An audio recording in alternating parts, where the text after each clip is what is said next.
Welcome back to another story on Infidelity Tales Lab. Before we begin, tell us, where in the world are you watching from? Now, let's dive into today's story. Chapter 1, Humble Beginnings. Garrett Day wiped the grease from his hands with a well-worn rag, the familiar smell of pipe sealant and metal filling his nostrils. At 28, he'd been fixing toilets, unclogging drains, and crawling through cramped spaces for 6 years. But unlike other plumbers who complained about their lot in life, Garrett saw opportunity in every leaky faucet and broken water heater. Another emergency call, boss? Brian Macias, his business partner and closest friend since high school, looked up from the invoice he was completing. "Mrs. Henderson's kitchen sink again," Garrett replied, grabbing his toolbox. "Third time this month. I keep telling her she needs to replace the whole system, but she won't listen."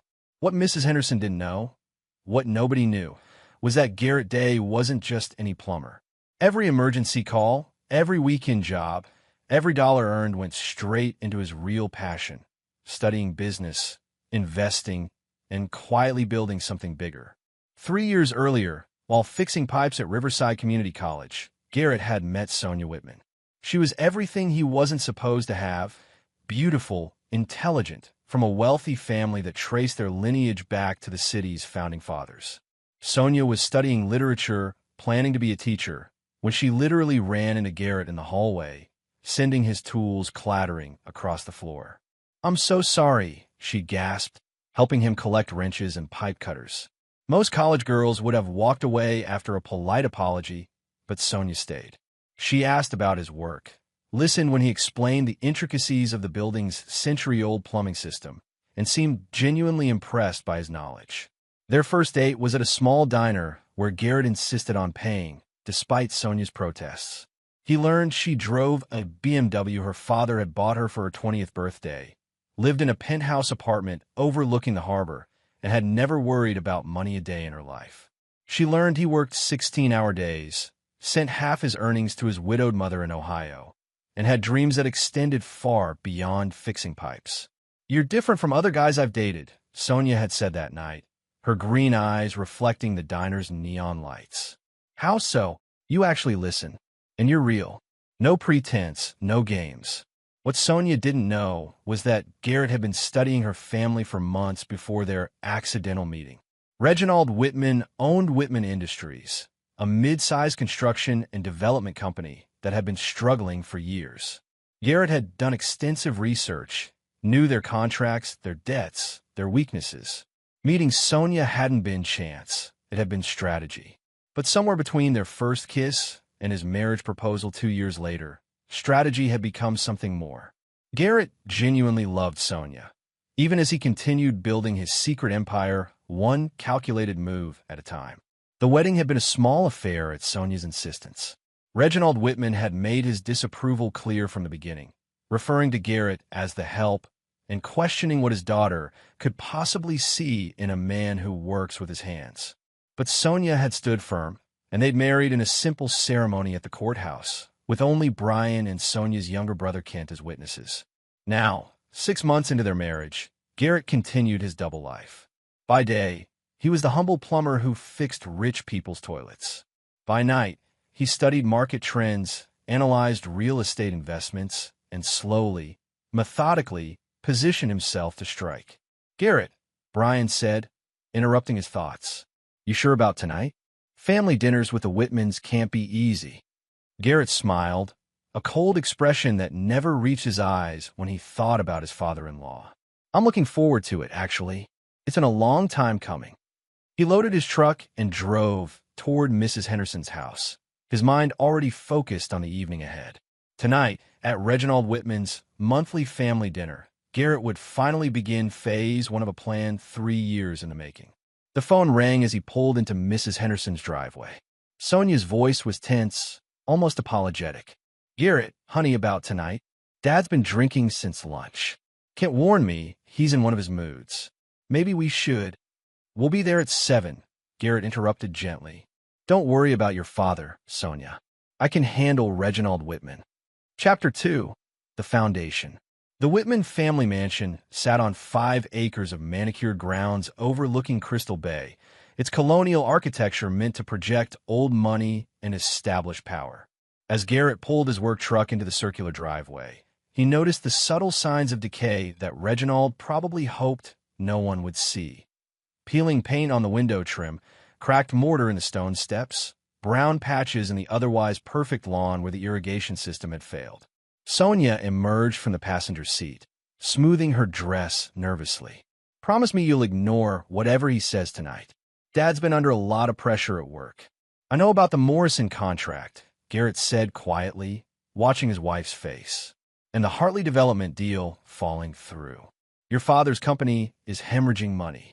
Sonia stopped walking and turned to stare at him. "How do you know about Dad's business?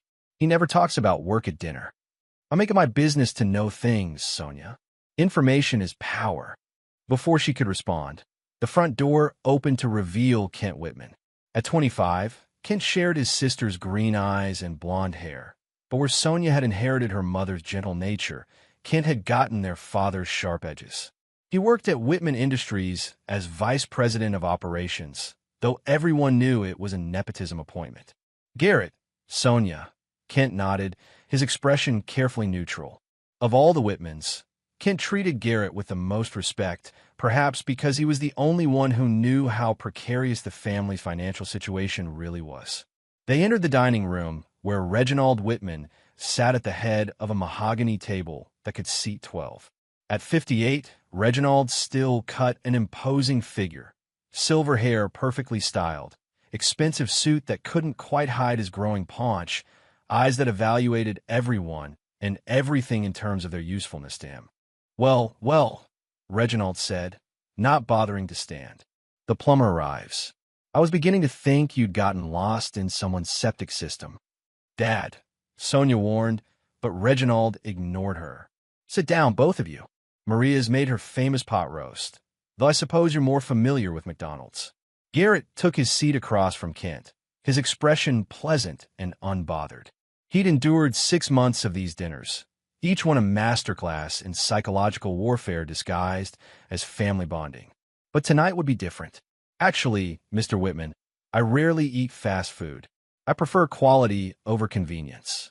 Garrett's tone was conversational, but something in his voice made Kent look up from his wine glass. "Quality," Reginald repeated with a laugh. "That's rich, coming from someone who spends his days elbow deep in other people's waste." "Honest work," Garrett replied, "though I suppose not everyone understands the value of providing essential services.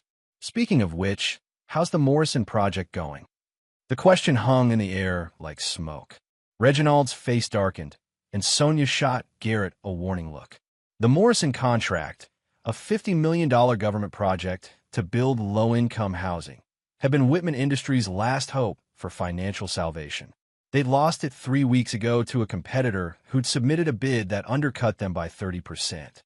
"That's none of your concern," Reginald said coldly. "Of course not. I'm just a plumber."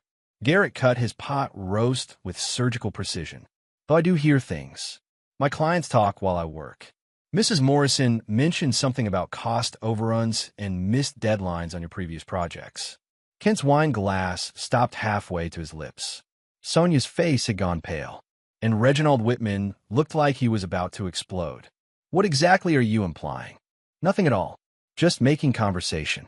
Garrett smiled that cold smile again, though I couldn't help but notice the for sale sign on the Hartley property downtown. Wasn't that supposed to be your next big development? The silence that followed was deafening. Even Maria, the longtime housekeeper who'd raised Sonia and Kent, seemed to sense the tension as she refilled their water glasses with trembling hands. "You seem remarkably well-informed for someone who fixes toilets," Reginald said, his voice dangerously quiet. "I listen. You'd be surprised what people will tell you when they think you're just a help." Garrett set down his fork and looked directly at his father-in-law. "For instance, I know Whitman Industries has defaulted on 3 major loans in the past 6 months. I know you've mortgaged this house twice to cover payroll, and I know you've been quietly shopping the company to potential buyers." "Garrett," Sonia whispered, but he continued. "The question is, Mr. Whitman, what are you prepared to do to save what's left of your legacy?" Reginald stood so abruptly his chair tipped backward. How dare you come into my home in your home? Garrett's voice remained calm, almost amused. Reginald, this house belongs to First National Bank. You're just living here until they decide to foreclose. That's when Reginald Whitman reached into his jacket and pulled out a checkbook. His hands shook with rage as he wrote, tore off the check, and threw it across the table at Garrett. $10,000. Take it and get out of my daughter's life. You fix toilets for a living. She deserves better. Garrett looked down at the check without touching it. $10,000. Probably the last $10,000 Reginald Whitman had access to without triggering more bank scrutiny. Around the table, no one breathed. Slowly, Garrett reached into his own jacket and withdrew his checkbook. His pen moved across the paper with steady, confident strokes. When he finished, he slid his check across the table until it touched Reginald's.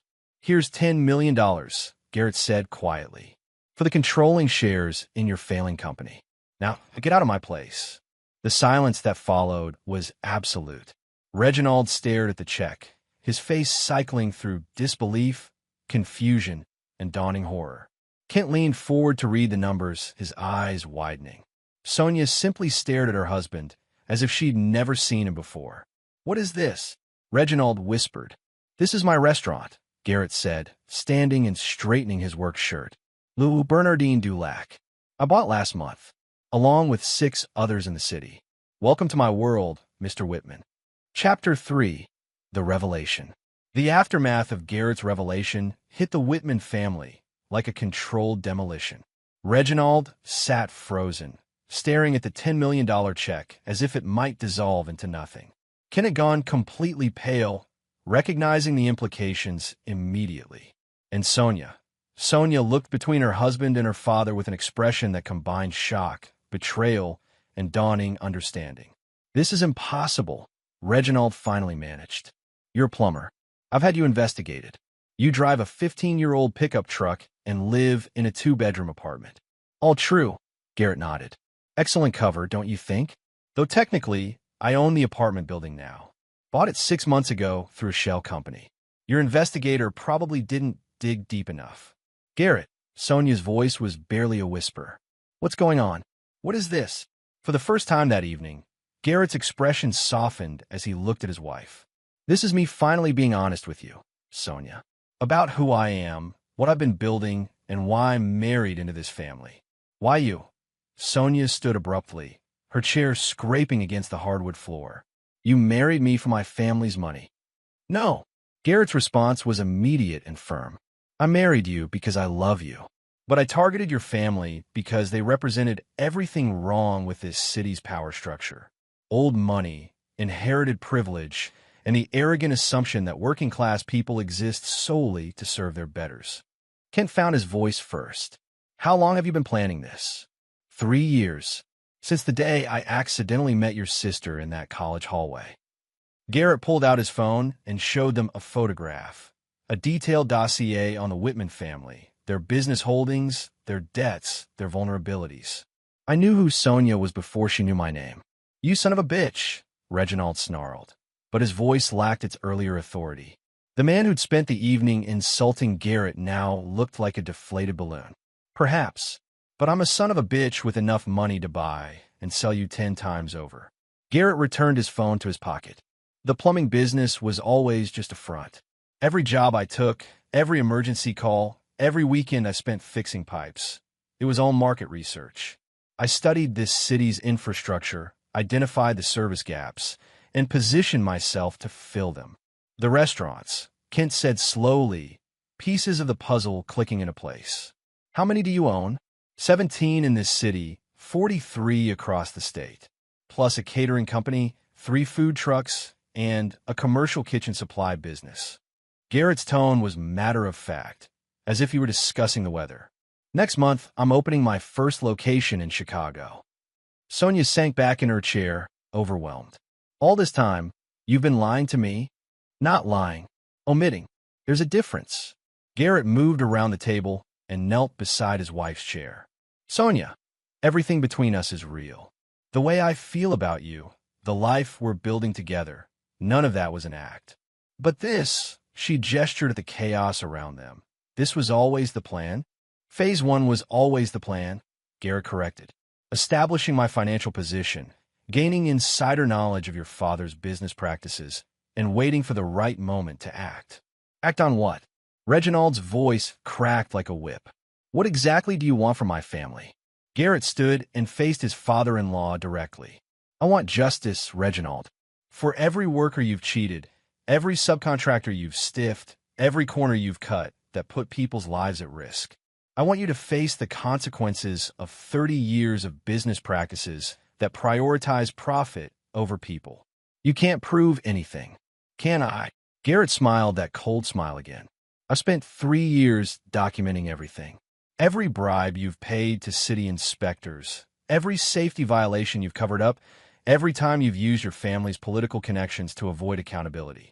I have financial records, recorded conversations, testimony from workers who were afraid to speak up before. Kent leaned forward, his face grave. Garrett, what are you saying? I'm saying your father's empire is built on a foundation of corruption and criminal negligence. And I'm going to tear it down piece by piece. The dining room fell silent, except for the ticking of an antique grandfather clock. Maria had disappeared into the kitchen, probably sensing that whatever was happening was far beyond her pay grade. Outside, evening shadows stretched across the manicured lawn that Reginald could no longer afford to maintain. The 10 million, Reginald said quietly. Is it real? Every penny, along with the legal documentation to transfer controlling shares of Whitman Industries to my holding company. Garrett reached into his jacket again and produced a thick folder. I've had my lawyers prepare everything. All you have to do is sign. And if I refuse, then I release everything I have on you to the FBI, the State Attorney General's office, and every major news outlet in the region. Your company will be destroyed anyway, but instead of a comfortable retirement, you'll be looking at federal prison. Sonia stood up again, her face pale but determined. I need air. I need to think. She looked at Garrett with eyes full of hurt and confusion. I don't know who you are anymore. I'm the same man who loves you, Sonia.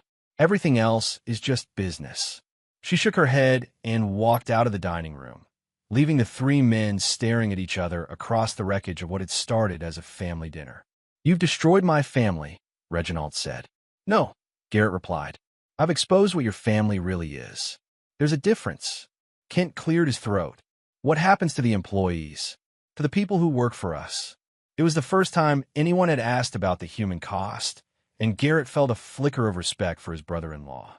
The workers keep their jobs. Better jobs, with better pay and real benefits. I'm not interested in destroying livelihoods, Kent. Just the man who's been exploiting them. And me, that depends on you. I've seen your work, your ideas for sustainable development practices that your father always rejected. Under new management, there might be a place for someone with your vision. Reginald looked between his son and his son-in-law with growing desperation. Kent, you can't seriously be considering this. Dad, Kent said quietly, we've been hemorrhaging money for 2 years. The Morrison contract was our last shot, and we lost it because we couldn't match the competition's bid. Our overhead is too high, our practices are outdated, and frankly, our reputation is shot. Maybe it's time to face reality. Reality? Reginald's voice rose to a shout. The reality is that this nobody, this plumber, has been plotting against us for years. He's manipulated my daughter, infiltrated my family, and now he's trying to steal everything I've built. Everything you've stolen, you mean? Garrett corrected calmly. Every shortcut, every bribe, every worker whose safety you've compromised for the sake of your profit margins. It all comes due eventually, Reginald. Tonight is your bill coming due. The grandfather clock chimed 8 times, marking the end of an hour that had fundamentally changed everything. In the kitchen, they could hear Maria quietly cleaning dishes, probably wishing she could disappear entirely. From the garden, Sonia's silhouette was visible through the French doors, pacing among her mother's rose bushes as she tried to process the revelation that her marriage had been built on deception and strategy. I need time, Reginald said finally. Time to think, time to consult with my attorneys. You have until Monday morning, Garrett replied, closing his folder and standing. After that, the offer expires and we move to option 2, which is total war, Reginald. And trust me, you don't want to find out what I'm capable of when I stop being reasonable. Chapter 4, Fractures. The drive home was the longest 20 minutes of Garrett's marriage. Sonia sat in the passenger seat, staring out the window at the city lights blurring past, her silence more damning than any accusation she could have hurled at him. When they reached their apartment building, as Garrett had revealed, she finally spoke. I don't want to go upstairs with you tonight. Sonia, I need space, Garrett. I need to think about who I married, because apparently I have no idea. She turned to look at him, tears glistening in her eyes. Was any of it real? Our first meeting, our first date, the way you proposed at the waterfront, was any of it genuine? Garrett pulled into their designated parking spot and killed the engine. In the sudden quiet, he could hear his own heartbeat. The feelings were real, Sonia. Everything I felt for you, everything I still feel, that's not strategy, that's not manipulation. That's love. But the foundation of our relationship was built on a lie. No, it was built on incomplete information. He reached for her hand, but she pulled away. Sonia, I never lied to you about who I am at my core. I'm still the man who works 16-hour days, who sends money to his mother, who dreams of building something meaningful. You're also the man who spent 3 years planning my family's destruction. I spent 3 years planning justice. There's a difference. Sonia laughed bitterly. Justice or revenge? Because from where I'm sitting, this looks like an elaborate revenge fantasy. The working-class hero bringing down the corrupt, rich family. Very cinematic, Garrett. Your father has hurt people, Sonia. Real people with real families. Construction workers who've been injured on sites where he cut corners on safety equipment. Subcontractors who never got paid for completed work. Families who lost their homes because he used substandard materials that failed after 2 years. And you're the white knight who's going to save them all. I'm a man with the resources and the knowledge to hold him accountable. Yes. Sonia unbuckled her seatbelt and turned to face him fully. What about me, Garrett? What about us? Did you factor our marriage into your grand plan for justice? I factored in the possibility that you might not understand at first, but I believed that you would eventually see why this was necessary. Necessary. She repeated the word like it tasted bitter. You know what's necessary? Honesty between spouses. Trust between partners. The basic human decency to not marry someone under false pretenses. I married you because I love you. You married me because I was useful to your plan. The words hung between them like a physical barrier.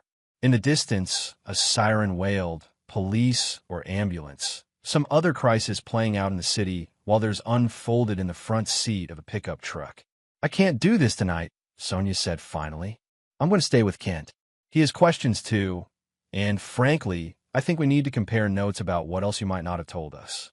Sonia, please, don't let your father drive a wedge between us. This is exactly what he wants. What he wants. She stared at him incredulously. Garrett, you're the one who just blew up our family dinner with a $10 million bomb. You're the one who's been living a double life for 3 years. You're the one who, her voice broke. You're the one who made me fall in love with someone who doesn't exist. I exist, Sonia. I'm sitting right here. No, you're not.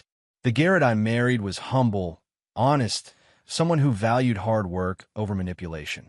The man sitting next to me is a stranger who's been playing chess with people's lives while pretending to fix their toilets. She got out of the truck and walked toward the building entrance. Garrett sat in the driver's seat, watching his wife disappear into the lobby of the building he owned, but had never told her about. Through the glass doors, he saw her push the elevator button and wait, her posture rigid with anger and hurt. When the elevator doors closed, Garrett pulled out his phone and dialed Brian's number. How'd it go, boss? Brian's voice was cautious, about as well as expected. The check worked. Reginald's ego couldn't handle it, and he made exactly the move I predicted he would. And Sonia? Garrett closed his eyes. Sonia is staying with her brother tonight. She needs time to process. Maybe you should have told her sooner. About the business, about the plan. Maybe. But if I had, she might have warned them. Family loyalty runs deep, Brian. even when the family doesn't deserve it. So what's next? Now we wait. Reginald has until Monday to accept the buyout. If he doesn't, we move to phase 2, which is total exposure. Every dirty deal, every safety violation, every bribe he's ever paid. I release everything to the media and let public opinion destroy what's left of his reputation. Brian was quiet for a moment. Garrett, are you sure this is worth it? Losing your marriage for revenge against your father-in-law. It's not revenge, it's accountability. And I'm not losing my marriage. Sonia just needs time to understand what we're really fighting for. And if she doesn't, if she chooses her family over you. Garrett stared up at the apartment building, wondering which unit Kent lived in, whether Sonia was already there telling her brother everything that had happened. Then I'll know where I stand. After hanging up, Garrett sat in his truck for another hour, watching the lights in the building windows flicker on and off as people settled in for the night. Somewhere above him, his wife was processing the revelation that their entire relationship had been built on carefully managed information. Somewhere across town, Reginald Whitman was probably drinking himself into a rage while trying to figure out how a plumber had outmaneuvered him. And somewhere in between, Kent Whitman was caught in the middle of a war he'd never asked to join. Garrett finally went upstairs to an empty apartment that felt more like a stage set than a home. Every piece of furniture, every decoration, every photograph had been chosen to support his cover story. The only authentic things in the space were Sonia's belongings. Her books, her coffee mug, the throw pillow she'd insisted on buying despite his protest that it clashed with everything else. He poured himself a whiskey and stood at the window overlooking the city he was slowly but systematically conquering. 17 restaurants, 43 across the state, and now potentially a construction company that could give him access to every major development project in the region. But for the first time since he'd started this plan 3 years ago, victory fell hollow. Because the woman he'd genuinely fallen in love with now saw him as a stranger, and he wasn't sure how to bridge that gap without abandoning everything he'd worked for. His phone buzzed with a text from an unknown number. "This isn't over." "RW." Garrett smiled grimly and typed back, "It is for you. GD." The war for the soul of the Whitman family had officially begun. Chapter 5. The Counterattack. Monday morning arrived gray and drizzling, the kind of weather that made the city look tired and worn around the edges. Garrett sat in his real office, not the cramped space above the plumbing supply store that served as his public face, but the gleaming corner suite on the 40th floor of the Commerce Tower, where Day Industries conducted its actual business. Linda Bird, his executive assistant and the only person besides Brian who knew the full scope of his operations, knocked on the door with his morning briefing. "Reginald Whitman's answer?" Garrett asked without looking up from his computer. "Delivered an hour ago. He's rejecting the buyout." Linda placed a thick envelope on his desk, along with what I can only describe as a declaration of war disguised as legal correspondence. Garrett opened the envelope and read Reginald's response, typed on official Whitman Industries letterhead and signed with enough flourish to suggest either supreme confidence or desperate bravado. "Mr. Day, your fraudulent offer is rejected in its entirety. Whitman Industries will not be intimidated by threats from a tradesman who has overstepped his bounds. Any attempt to interfere with our business operations will be met with swift and decisive legal action. Furthermore, be advised that I am taking immediate steps to protect my family from your manipulation and expose your deceptive practices. This matter is far from concluded. Reginald Whitman, CEO. He's hired Morrison and Associates," Linda added. "Top-tier law firm. They're already filing injunctions to prevent you from releasing any allegedly stolen proprietary information." "Allegedly stolen," Garrett repeated with amusement. "Everything I have was obtained through legal means, public records, witness testimony, recorded conversations in public spaces. Reginald's just stalling for time.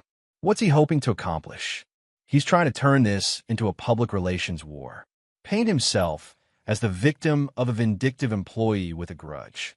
Garrett turned his chair to face the window, watching the city wake up below. "Which means he's going to come after me personally." Linda frowned. "Ow, he'll try to destroy my marriage, turn Sonia against me permanently." He'll investigate my business practices, looking for any angle to claim fraud or conspiracy. And he'll use every connection he has in city government to make my life difficult. Can he do that? Some of it, yes. The Whitmans have been part of this city's power structure for 4 generations. Reginald sits on the hospital board, the university board of trustees, and the mayor's business advisory council. He has friends in high places. But Garrett's smile was sharp and predatory. But I've spent 3 years identifying every one of those friends and mapping their own vulnerabilities.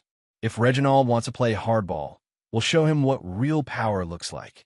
The intercom buzzed. "Mr. Day, your brother-in-law Kent Whitman is here to see you." "Send him in." Kent entered the office looking like he hadn't slept in days. His usually perfect appearance was disheveled, his expensive suit wrinkled, his hair uncombed. He stared around the space. The mahogany desk, the leather furniture, the original artwork, the view that commanded half the city, with the expression of a man reassessing everything he thought he knew. "Jesus, Garrett, this is really who you are. This is where I work, yes. Have a seat, Kent. You look terrible. I feel terrible. Do you have any idea what you've done to my family?" "I have a pretty good idea what your father has done to a lot of families over the years. I'm just evening the scales." Kent sank into the chair across from Garrett's desk. "Sonia's devastated. She's been crying for 3 days. She feels like her entire marriage is built on lies. Her marriage is built on love, Kent. Everything else is just business." "Is it? Because from where I'm sitting, it looks like you married my sister to get access to inside information about Dad's company." Garrett leaned back in his chair, studying his brother-in-law's face. "What do you think, Kent? You've worked with me on family projects, seen me with Sonia at holidays and birthdays. Do I strike you as a man capable of faking 3 years of marriage just for business advantage? I don't know what to think anymore. I thought I knew you, but this," he gestured around the office, "this changes everything. Does it? Or does it just explain some things that never quite made sense? Like how I always seem to know more about construction and development than a typical plumber should.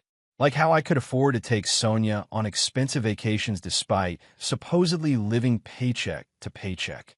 Ken was quiet for a long moment, processing. "The job sites you worked on. You weren't just fixing pipes, were you?" "I was documenting every code violation, every corner cut, every safety hazard your father ignored to save money. I have photographs, witness statements, recorded conversations with supervisors admitting they were ordered to use substandard materials." "Why? Why go to all this trouble?" "Because Tommy Martinez died last year when a scaffold collapsed on the Riverside project. Your father knew the safety equipment hadn't been properly inspected, but he was already 3 weeks behind schedule and couldn't afford the delay." Kent's face went pale. "Tommy Martinez. I remember that. Dad said it was an accident, a freak occurrence. Your father lied. The scaffold had been flagged for replacement 6 months earlier, but replacing it would have cost $12,000. Tommy Martinez left behind a wife and 2 kids, and they got nothing because Whitman Industries claimed it wasn't the company's fault." "Oh God, Tommy was just one of many, Kent. Your father's business practices have been putting people at risk for years. Someone had to hold him accountable. And you decided to be judge and jury." "I decided to be the person with enough resources and determination to gather evidence that couldn't be ignored or buried." Garrett stood and walked to the window. "The FBI has been investigating construction industry corruption for 2 years now. They just needed someone to hand them a comprehensive case file." Kent shot to his feet. "You're turning Dad over to the FBI?" "I'm giving them documentation of criminal behavior. What they do with it is their decision. He's still my father, Garrett. Whatever else he's done, he's still family. And Sonia is still my wife. But that doesn't mean I'm going to let either of them be destroyed by his selfishness and corruption." Kent ran his hands through his hair, looking more lost than angry. "What do you want from me?" "I want you to help me save what can be saved. Your father's empire is going to fall, Kent. The question is whether we can salvage the company, protect the employees, and maybe preserve what's left of your family's reputation." "How?" "By convincing your father to take the deal before I have to destroy him publicly. By helping me restructure Whitman Industries into a legitimate operation that actually puts workers' safety first. By choosing your future over your past." The younger man sank back into his chair, overwhelmed by the weight of the decision he was being asked to make. And Sonia? What about my sister? Sonia will come around when she realizes that everything I'm doing is to protect people like Tommy Martinez's family. She has a good heart, Kent. She just needs time to see past her hurt feelings and understand what's really at stake. You're asking me to betray my own father. I'm asking you to help me stop him from hurting anyone else. Kent was quiet for a long time, staring out at the city spread below them. Finally, he looked up at Garrett with eyes that held a new kind of understanding. Show me the files. Show me everything you have on Dad's business practices. If I'm going to choose sides in this war, I need to know exactly what we're fighting about. Garrett smiled. Not the cold, calculating expression he wore when dealing with Reginald, but something warmer and more genuine. I was hoping you'd say that. Chapter 6, The Siege. By Wednesday, Reginald Whitman's counteroffensive was in full swing. Garrett learned about it the same way he learned about most things, through carefully cultivated information networks and strategic surveillance that bordered on the obsessive. He's hired a private investigator, Brian reported during their weekly breakfast meeting at a diner across town from Day Industries headquarters. Guy named Doug Chase. Former cop, specializes in corporate investigations and background checks. Let me guess, he's trying to find dirt on my business practices. Worse, he's trying to prove that your entire operation is built on fraud and embezzlement. The theory is that you've been skimming money from the plumbing business for years to fund your restaurant empire. Garrett sipped his coffee thoughtfully. Creative, but easily disproven. Every dollar I've invested is traceable to legitimate sources.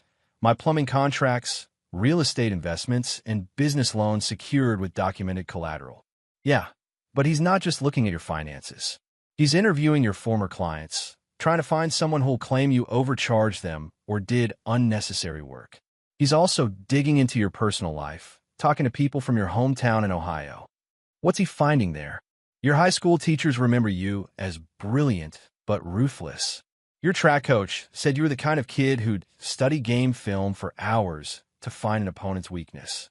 Your mother, well, she's not talking, but he's been asking neighbors about your family finances, whether you ever sent money home like you claimed.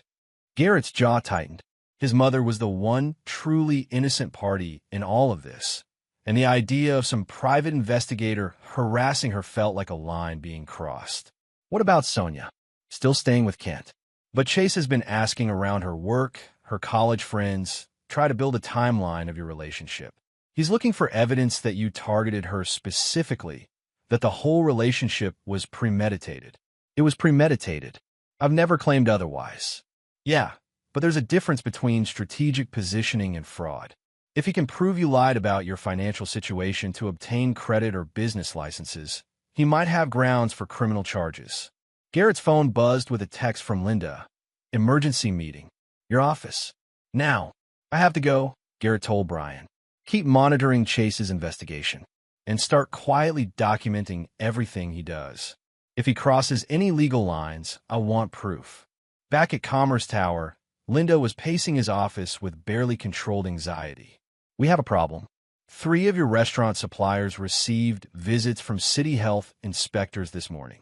Surprise inspections, all within the same hour. Coordinated, obviously, but it gets worse.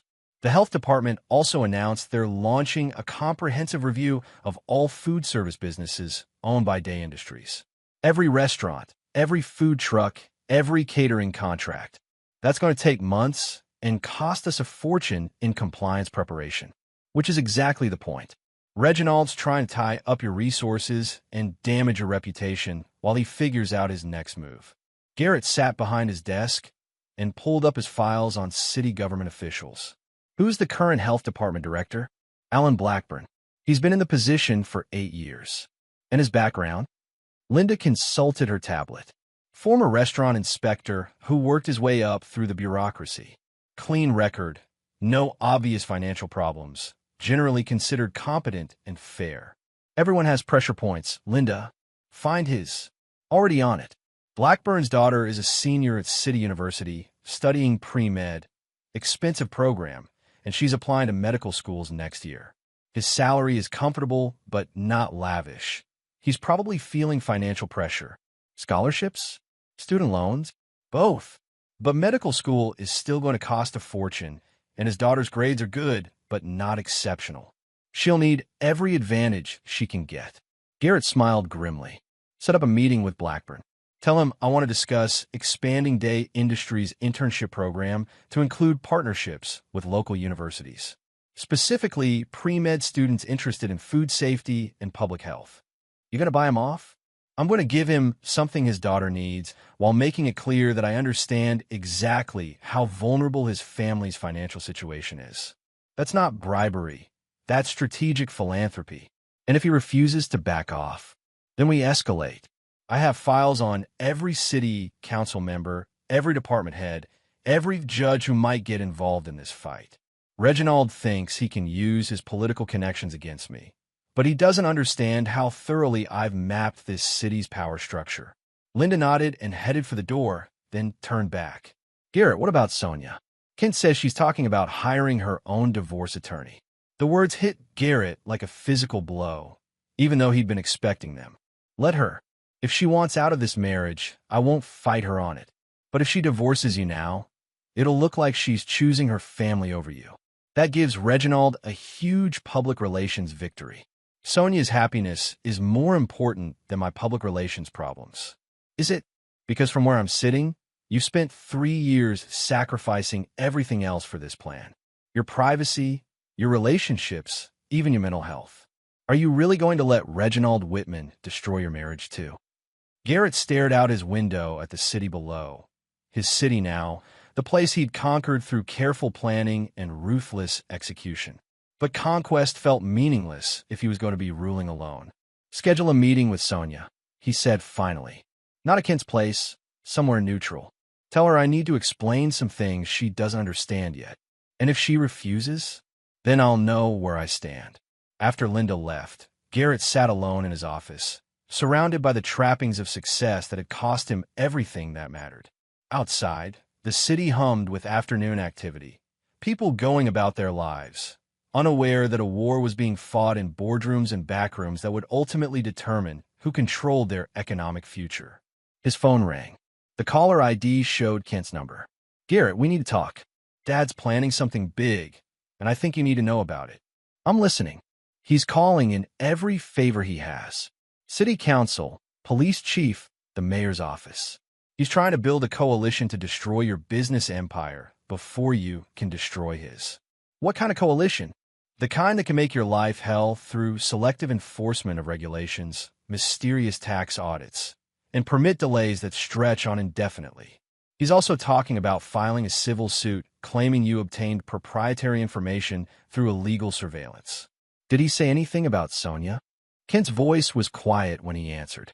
He wants her to file for divorce and claim you married her under false pretenses. He thinks if he can paint you as a con artist who seduced his daughter for business gain, it'll destroy your credibility and make you look like the villain in all this. And what does Sonia think about that plan? That's what I need to talk to you about. In person. Can you meet me somewhere? Garrett looked around his office, his castle, his command center, his monument to strategic thinking and careful planning. None of it meant anything if he lost the two people who'd become genuinely important to him. Where do you want to meet? The place where you and Sonia had your first date. That little diner on 5th Street. I think it's time you remembered why you fell in love with my sister in the first place. Chapter 7. The Revelation. The diner on 5th Street looked exactly the same as it had 3 years earlier when Garrett had brought Sonia there for their first official date. Same cracked vinyl booths, same neon sign flickering intermittently, same smell of coffee and grease that somehow felt comforting rather than off-putting. Kim was already waiting in a corner booth, nervously shredding a napkin into small pieces. Thanks for coming, Kent said as Garrett slid into the opposite seat. I wasn't sure you would.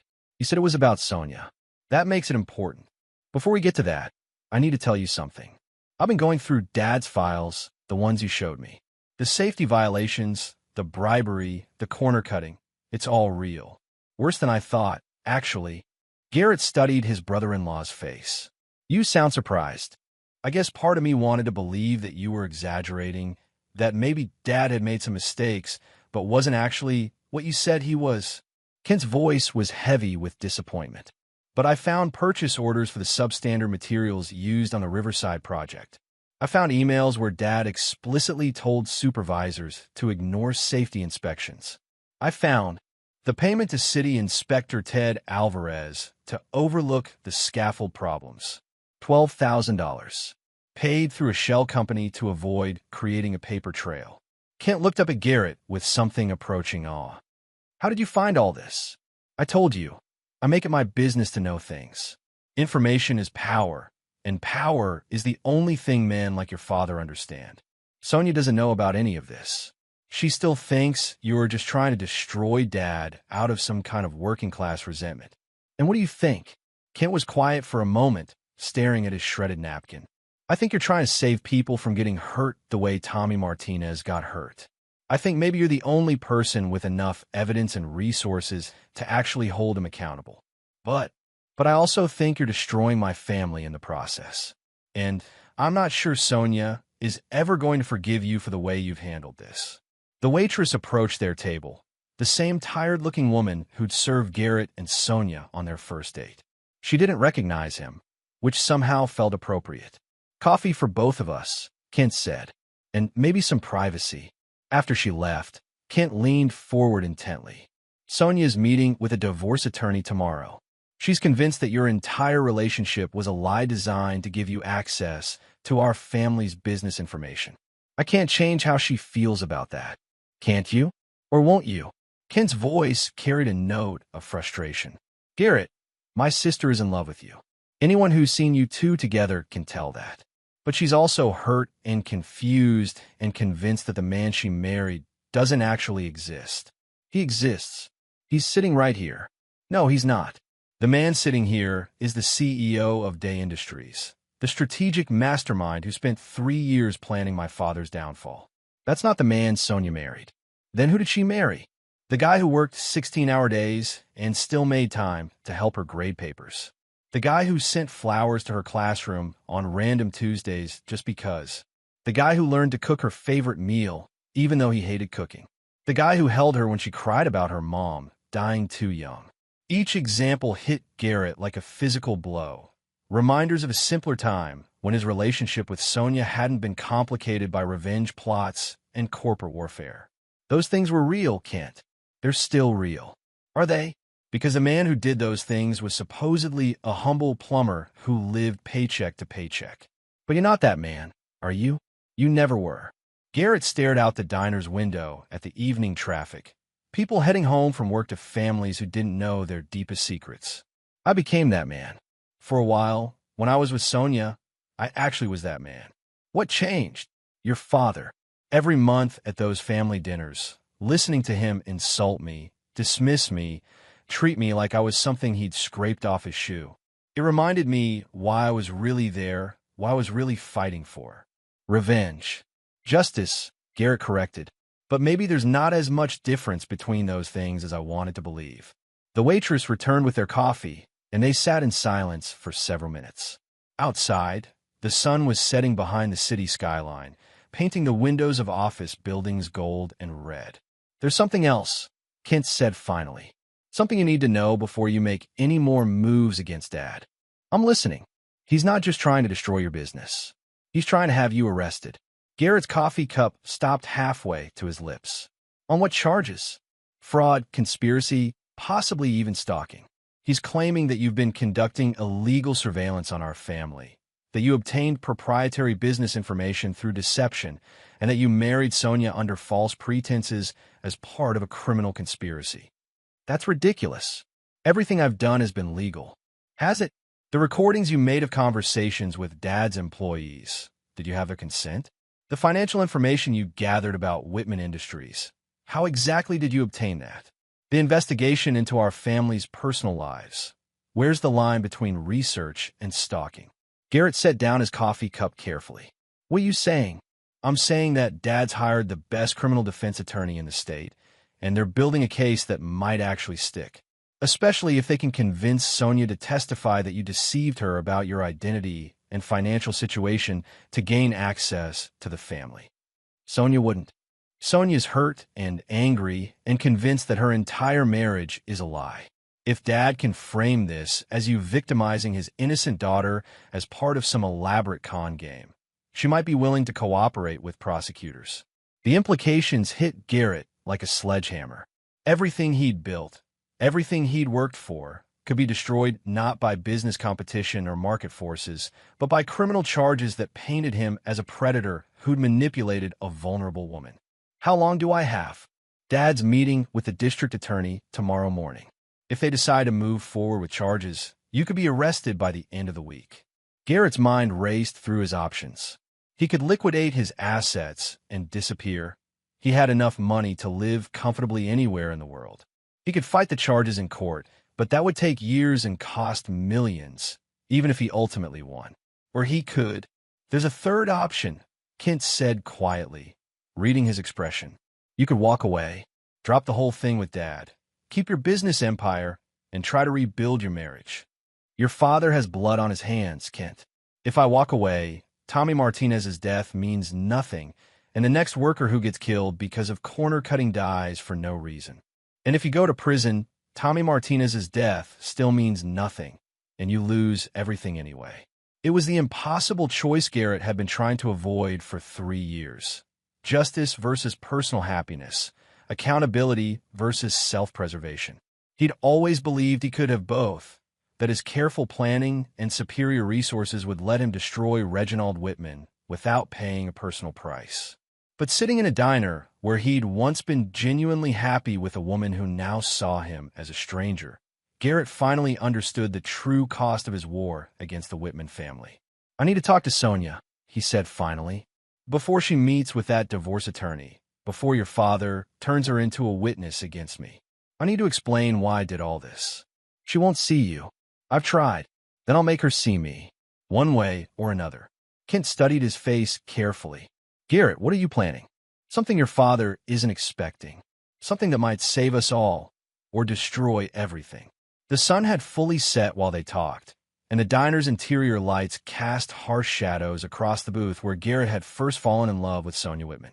Now, 3 years later, he was preparing for a gamble that would either win her back or lose her forever. Trust me, Kent. One more time, trust me to do the right thing. Chapter 8, The Final Gambit. Friday morning dawned clear and cold, the kind of day that made the city look sharp-edged and unforgiving. Garrett stood in his office at Commerce Tower, surrounded by the evidence of 3 years of careful planning. File cabinets full of documentation, computer screens displaying financial records, whiteboards covered with organizational charts that mapped every relationship and vulnerability in Reginald Whitman's corrupt empire. All of it was about to become irrelevant. Are you sure about this? Linda asked, reviewing the documents Garrett had prepared. Once we release everything, there's no going back. Reginald will be arrested within hours, but you'll also be exposed to whatever charges he's planning to file.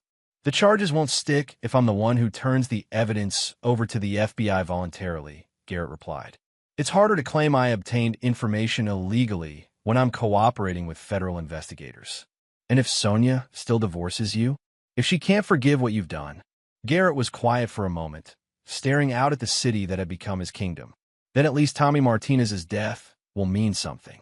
And maybe the next worker won't die because some rich man decided safety equipment was too expensive. Brian knocked on the door and entered without waiting for permission, a habit that dated back to their high school days. Everything's ready. FBI's expecting us at 10 o'clock. Media has been alerted to the press conference at noon, and Kent's agreed to be there when we make the announcement.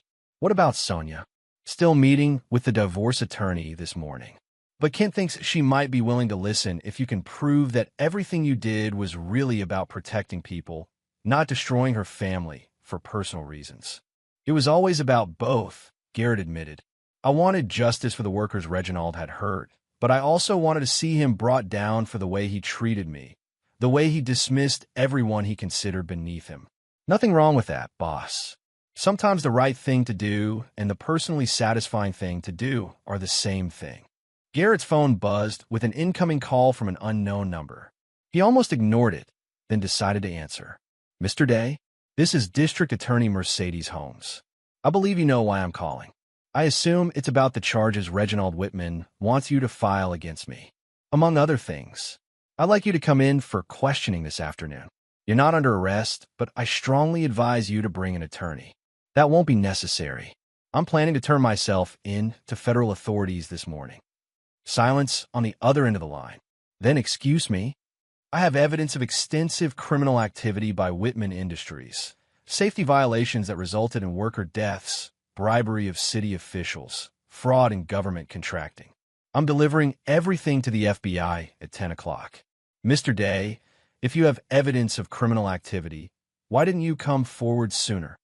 Because I wanted to make sure I had everything documented thoroughly enough that no one could escape accountability, including myself, if necessary. Another pause. I see. Well, this changes things considerably. I'll need to review whatever evidence you're providing before making any decisions about local charges. Of course, I'll make sure you receive copies of everything. After hanging up, Garrett looked around his office one final time. In 3 hours, every news outlet in the city would know who he really was and what he'd been doing for the past 3 years. His carefully constructed double life would be exposed. His business empire would face intense scrutiny, and his marriage would either be saved or destroyed forever. Time to go, Brian said. FBI's expecting us. They rode the elevator down in silence, each lost in their own thoughts about what the next few hours would bring. In the lobby, Linda was waiting with a final stack of documents and an expression that mixed pride with concern. Whatever happens, she said, handing Garrett the files, you did the right thing. The right thing, Garrett repeated. I hope Sonia sees it that way. The FBI field office was a study in institutional authority, marble floors, metal detectors, agents in dark suits who looked like they'd been cast from the same mold. Special Agent Celeste Ham met them in the lobby, her expression professionally neutral as she reviewed Garrett's credentials and the preliminary summary Linda had prepared. Mr. Day, I have to ask, why are you coming forward now? Why not 3 years ago when you first started gathering this evidence? Because 3 years ago, I was a plumber with no credibility and no resources to fight a man like Reginald Whitman. Now I'm a businessman with the documentation and financial backing to ensure that justice actually gets done. And you're willing to face potential charges yourself for how you obtain this information. I'm willing to face whatever consequences are appropriate. But I'm not willing to let Reginald Whitman destroy any more lives while hiding behind his family's reputation and political connections. Agent Ham nodded and led them to a conference room where 2 other agents and a federal prosecutor were waiting. For the next 2 hours, Garrett walked them through everything. The financial records documenting bribes, the emails proving Reginald knew about safety violations, the witness statements from workers who'd been afraid to speak up before, the documentation of Tommy Martinez's death, and the cover-up that followed. This is comprehensive, the prosecutor said finally. How did you obtain some of these financial records? Publicly available sources, mostly. Corporate filings, tax records, court documents from civil lawsuits. Some came from employees who were willing to talk once they understood they were protected. And the recordings? Made in public spaces or during conversations where at least one party, usually me, consented to the recording. Everything was done legally. The prosecutor and Agent Ham exchanged glances. Mr. Day, this appears to be sufficient evidence for multiple felony charges against Mr. Whitman and several associates. We'll need to verify everything, but assuming it checks out, we'll be making arrests within the week. There's one more thing, Garrett said. Reginald Whitman is planning to have me arrested on fraud charges. He's claiming I obtained this information illegally and married his daughter under false pretenses as part of a criminal conspiracy. Given that you're voluntarily cooperating with federal authorities and providing evidence of serious crimes, those local charges seem questionable at best, Agent Ham replied. We'll coordinate with the district attorney's office to make sure there are no conflicts. After signing statements and formal documents, Garrett walked out of the FBI building knowing that he'd crossed a line from which there was no return. In 2 hours, he would face the media and reveal everything. By tonight, Reginald Whitman would be in federal custody, and Garrett's secret life would be front-page news. But first, He had one more stop to make. The divorce attorney's office was in a gleaming downtown building that specialized in high-end family law. Garrett waited in the parking garage, watching for Sonia's car, until he saw her pull into a space near the elevator. She looked tired and sad, dressed in the conservative business attire she wore when she wanted to project serious intent. When she saw Garrett approaching, her expression hardened. "Don't," she said before he could speak. "Whatever you're going to say, whatever manipulation you're planning, just don't." "I'm not here to manipulate you, Sonia. I'm here to tell you the truth about why I did all this." "The truth? You mean more truth than you've already revealed? More secrets you've been keeping?" "The truth about Tommy Martinez." The name stopped her short. "Who?" "A construction worker who died on one of your father's job sites because your father chose to save money rather than replace defective safety equipment. Tommy was 26 years old. He had a wife named Rosa and 2 kids, Miguel, who's 8, and Sophia, who's 5. Sonia's face went pale. "Garrett, what are you talking about?" "Your father knew the scaffold was defective. He had reports, inspections, worker complaints. But replacing it would have cost $12,000 and delayed the project by 2 weeks. So he ordered his supervisors to ignore the safety violations and keep working. That's not. Dad wouldn't." "Tommy fell 30 feet when the scaffold collapsed. He died instantly. Your father's company claimed it was an accident, that no one could have predicted the equipment failure. Rosa Martinez got nothing. No compensation, no support, nothing. She's working 3 jobs now to support her kids." Tears were streaming down Sonia's face, but she didn't speak. "That's why I did all this, Sonia. Not for revenge, not for money, not even to hurt your father specifically. I did it because Tommy Martinez deserved justice, and his family deserves to know that his death wasn't meaningless." "Why didn't you tell me?" she whispered. "Why didn't you explain?" "Because I knew you'd try to stop me. Because I knew your family loyalty would make you want to protect your father, even from himself." Garrett stepped closer, his voice gentle but firm. "And because I knew that if you understood what I was really fighting for, you might get hurt in the crossfire. I'm hurt now. I know. And I'm sorry. But Sonia, in 2 hours I'm holding a press conference to turn over 3 years of evidence to federal prosecutors. Your father is going to be arrested. This whole thing is going to be front-page news. And when it is, I need you to know that everything I felt for you, everything we built together, that was real. That was the one part of this whole plan that I never had to fake." Sonia stared at him for a long moment, searching his face for something she could trust. "What happens now? Now you decide whether you can forgive me for handling this badly, whether you can understand why I did what I did, and whether you want to be married to a man who sometimes has to choose between doing the right thing and doing the easy thing. And if I can't?" Garrett's heart broke a little, but his voice remained steady. "Then I'll sign whatever divorce papers your attorney draws up, and I'll spend the rest of my life knowing that I saved Tommy Martinez's memory but lost the woman I love." He turned and walked back to his car, leaving Sonia standing alone in the parking garage with the weight of an impossible choice. In 90 minutes, the world would know everything. By tonight, one way or another, the war for the soul of the Whitman family would finally be over. Chapter 9. Resolution. The press conference room was packed beyond capacity, reporters from every major news outlet in the region crowding together with cameras and recording equipment.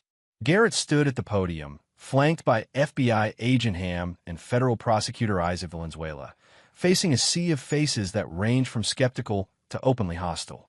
"Ladies and gentlemen," Agent Ham began, "this morning, federal authorities received extensive documentation of criminal activity by Whitman Industries and its CEO, Reginald Whitman.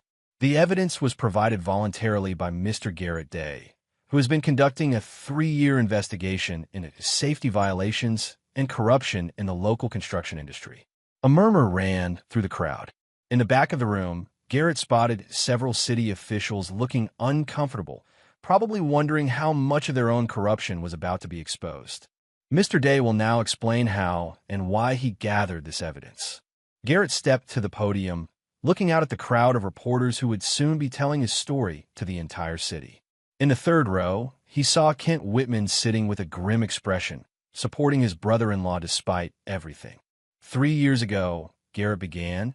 I was a plumber working on the Riverside construction project when I witnessed safety violations that I believed were putting workers' lives at risk. When I reported these violations to supervisors, I was told to mind my own business and focus on fixing pipes. The room was absolutely silent. 6 months later, construction worker Tommy Martinez died when a scaffold collapsed, the same scaffold I had flagged as defective. The official investigation ruled it an accident, but I knew better. Garrett pulled out a photograph and held it up. Tommy Martinez with his wife and children, smiling at a family barbecue just weeks before his death. Tommy was 26 years old. He had a wife and 2 kids. He died because someone decided that worker safety was less important than project deadlines and profit margins. Mr. Day called out a reporter from the Tribune. How did you go from being a plumber to running a multi-million-dollar business empire? I never stopped being a plumber, but I also started investing every dollar I earned into real estate and business ventures. The restaurant empire provided me with the resources and credibility I needed to investigate Whitman Industries thoroughly. And your marriage to Sonia Whitman? Was that part of your investigation? The question hit Garrett like a physical blow, but he'd been expecting it. I met Sonia Whitman while working at her college. Yes, I knew who she was when I introduced myself. But what developed between us was genuine. I fell in love with her despite my plans, not because of them. Are you saying you used your wife to gather information about her father's business? I'm saying I gathered information through legal means, public records, witness interviews, and documentation of safety violations I personally observed. My relationship with Sonia gave me insight into the Whitman family dynamics, but the criminal evidence came from Reginald Whitman's own actions, not from anything his daughter told me. Another reporter stood up. Mr. Whitman's attorney claims you've been conducting illegal surveillance and that your entire business empire is built on fraud. How do you respond? Every business transaction I've ever made is fully documented and legal. Every recording I made was done with proper consent in public spaces. And every dollar I've invested came from legitimate sources that can be verified by any accountant or federal auditor. Agent Hem stepped back to the podium. We've reviewed Mr. Day's evidence extensively. Based on our preliminary investigation, we'll be filing federal charges against Reginald Whitman for bribery, safety violations resulting in wrongful death, and conspiracy to defraud the government through false contract claims. When will Mr. Whitman be arrested? Warrants are being executed as we speak. As if on cue, Garrett's phone buzzed with a text from Linda. Reginald taken into custody at his office 15 minutes ago. No resistance. The press conference continued for another 30 minutes, with reporters asking increasingly detailed questions about the evidence, the investigation, and the charges. But Garrett's mind was elsewhere, wondering whether Sonia had seen the news coverage, whether she understood now why he'd done everything he'd done. After the formal session ended, Garrett found Kent waiting in the hallway outside the conference room. Dad's been arrested, Kent said without preamble. FBI agents came to the office with warrants. They're searching everything: files, computers, financial records. How are you holding up? I don't know. Part of me is relieved that it's finally over. Part of me feels like I'm betraying my own father. Kent looked exhausted. What happens to the company? That's up to the federal prosecutors and the bankruptcy courts. But I'll make sure every employee gets severance pay and help finding new jobs. The workers don't deserve to suffer because their boss was a criminal. And Sonia. Before Garrett could answer, his phone rang. Sonia's number appeared on the screen. Garrett. Her voice was small and distant. I saw the press conference. I saw the picture of Tommy Martinez and his family. Sonia, I need to ask you something, and I need you to tell me the absolute truth. When you met me, when you asked me out, when you proposed, was any of it real? Or was I just a means to an end? Garrett closed his eyes, knowing that his answer would determine the rest of his life. When I first introduced myself to you at the college, it was strategic. I knew who you were, and I saw an opportunity to get closer to your family. But Sonia, the moment we started talking, really talking, everything changed. Change how? I fell in love with you. Not with Reginald Whitman's daughter, not with someone who could give me inside information, but with you. The woman who stayed up all night grading papers because she cared about her students. The woman who cried at sad movies and laughed at my terrible jokes and made me want to be a better man. Silence on the other end of the line. The night I proposed to you at the waterfront, Garrett continued, I almost called the whole thing off. I almost walked away from the investigation because I realized I loved you more than I hated your father. Why didn't you? Because I kept thinking about Tommy Martinez's kids. Because I knew that if I walked away, your father would keep hurting people, and I was the only one with the resources and evidence to stop him. Garrett, Sonia's voice was barely a whisper. I'm at the waterfront now, the same bench where you proposed. Can you come here? I think we need to talk. Garrett looked at Kent, who nodded understanding. I'll be there in 20 minutes. The drive to the waterfront felt like the longest 20 minutes of Garrett's life. The media frenzy following the press conference had the entire city buzzing. Radio talk shows, social media, emergency city council meetings to discuss the implications of the corruption charges. But all Garrett could think about was the woman sitting on a bench overlooking the harbor, trying to decide whether their marriage could survive the revelation of who he really was. He found Sonia exactly where she said she'd be, staring out at the water with tears drying on her cheeks. She looked smaller than he remembered, more fragile, as if the weight of the day's revelations had physically diminished her. I keep thinking about that family, she said as Garrett sat down beside her. Tommy Martinez's wife and kids. What they must have gone through when he died. What they're still going through. Rosa Martinez is working 3 jobs to support Miguel and Sophia. I've been sending them anonymous payments, but it's not enough. Nothing can bring their father back. Dad knew. He really knew the scaffold was dangerous. He knew. The evidence is overwhelming, Sonia. I wouldn't have gone this far based on suspicions or rumors. She was quiet for several minutes, watching seagulls dive for fish in the harbor. When you proposed to me here, what were you thinking? What was going through your mind? I was thinking that I'd found the woman I wanted to spend my life with, and I was terrified that she'd walk away if she ever learned who I really was. Who are you really, Garrett? Because I'm not sure I know anymore. Garrett considered the question carefully. I'm a man who grew up poor and powerless and decided I wouldn't stay that way. I'm someone who believes that people in positions of authority should be held accountable for their actions. I'm a husband who loves his wife enough to risk everything to do what he thinks is right. And I'm supposed to just accept that you lied to me for 3 years? No. You're supposed to decide whether you can forgive me for handling this badly.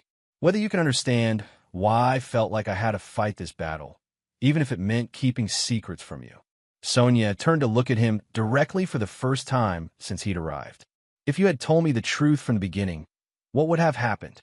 Honestly, you probably would have tried to stop me. You might have warned your father or convinced me to turn over the evidence to authorities without building the case myself. And Reginald would have found a way to escape accountability, just like he always has. So you didn't trust me. I didn't trust you to choose justice over family loyalty. And I was probably right not to. The words hung between them like a challenge.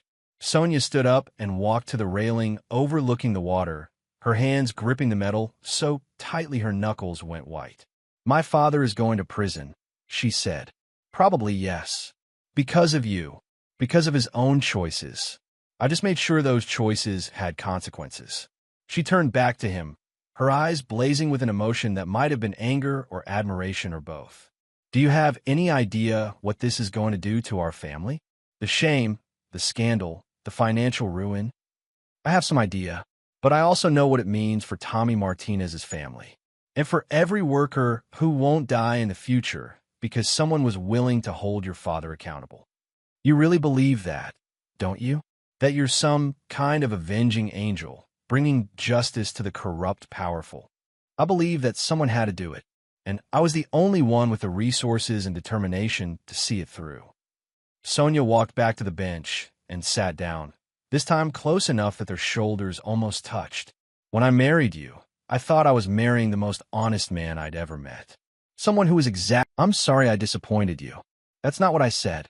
She reached over and took his hand, the first time she'd touched him since the night of the family dinner. I said I thought you were exactly what you appear to be.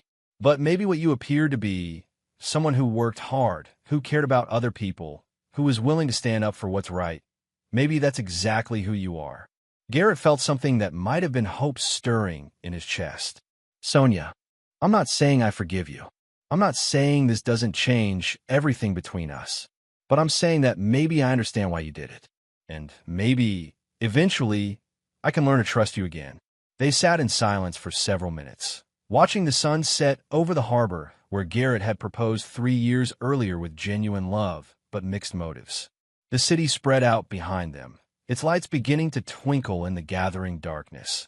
A city where corrupt officials were being led away in handcuffs, where a construction company built on blood money was collapsing, where justice was finally being served. What happens now? Sonia asked. Now we figure out how to rebuild our marriage on a foundation of complete honesty. Now we help Tommy Martinez's family get the justice and compensation they deserve. And now we try to build something good from all this destruction.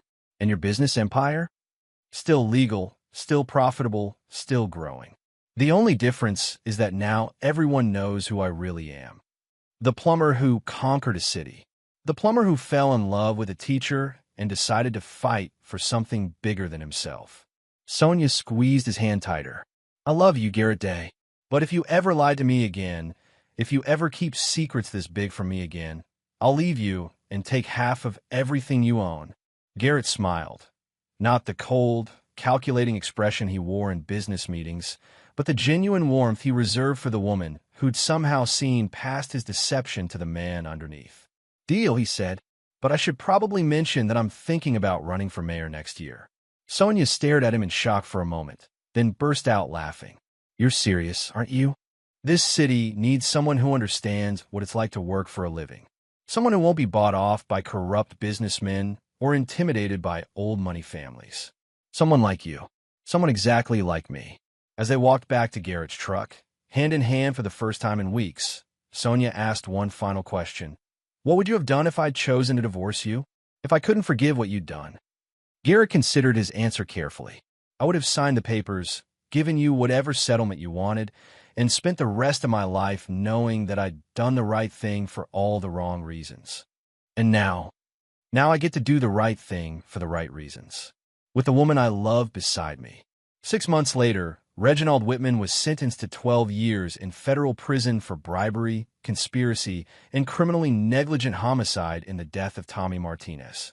Rosa Martinez received a settlement that ensured her children could attend college without financial worry. And Garrett Day announced his candidacy for mayor on a platform of government transparency and worker protection. The campaign kickoff event was held at Luke Bernardine du Lac, the restaurant where he'd finally revealed his true identity to the Whitman family.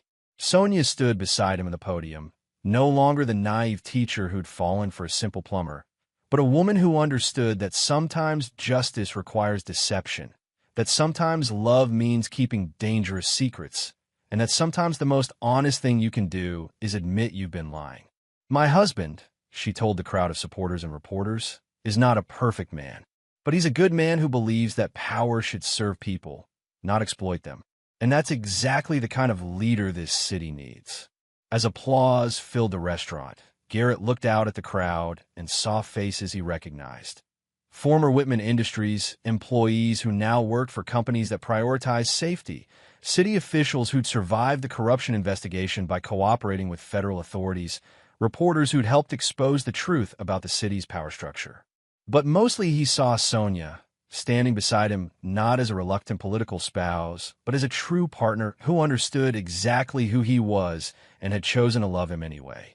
The plumber's gambit was complete. Justice had been served, love had survived deception, and Garrett Day was no longer hiding in the shadows of his own life. He was exactly who he'd always meant to be. And there you have it. Another story comes to an end. What did you think? I'd love to hear your thoughts in the comments below. If you enjoy this story, consider joining our community by subscribing. It means the world to us. For more stories like this one, check out the recommended videos on screen. And I'll see you there. Welcome back to another story on Infidelity Tales Lab. Before we begin, tell us, where in the world are you watching from? Now, let's dive into today's story. Chapter 1. the foundation. Nathaniel Hughes had built his empire from nothing. 23 years ago, he'd walked into the first bank with calloused hands and a business plan sketched on napkins. Now, Hughes Construction was the premier commercial developer in 3 states, with Amanda by his side, or so he thought. He'd met Amanda McCoy at a charity gala 15 years ago. She was radiant, ambitious, and came from a connected family. Her uncle Clark McCoy was a respected state judge, and the McCoy name carried weight in legal circles. Amanda had seemed like the perfect partner for a man building something significant. Vincent Wiley entered their lives 3 years ago as Amanda's business consultant. He was smooth, educated at Princeton, and had an MBA from Wharton. Vincent claimed to specialize in wealth optimization for high-net-worth families. Nathaniel had been skeptical initially. Something about Vincent's too-perfect smile and the way he lingered too long when shaking Amanda's hand. But Amanda insisted Vincent was helping her establish her own investment portfolio, separate from Hughes Construction. "I want to contribute to our future, not just be a passenger," she'd said, and Nathaniel respected that independence. He was wrong, too. Vincent began spending more time at their house, often staying for dinner, sometimes working late with Amanda in her home office. Nathaniel noticed the way Amanda dressed differently on days Vincent visited. Softer fabrics, more attention to her appearance. He noticed Vincent's gifts to both of them that clearly favor Amanda's tastes. But Nathaniel Hughes wasn't a man who acted on suspicion alone. He was a builder, methodical and patient. What Nathaniel didn't know was that Amanda and Vincent had been planning for 18 months. Vincent wasn't just sleeping with Amanda. He was studying Nathaniel's business, mapping his assets, and preparing a hostile takeover disguised as a divorce settlement.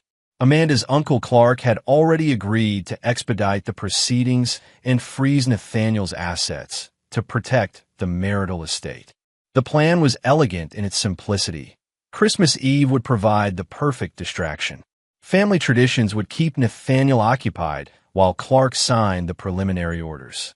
By Boxing Day, Nathaniel would wake up to find himself legally separated from his life's work, with Amanda and Vincent positioned to acquire Hughes Construction at a fraction of its value through emergency liquidation. What they hadn't counted on was Nathaniel's mentor, Lawrence Fisher.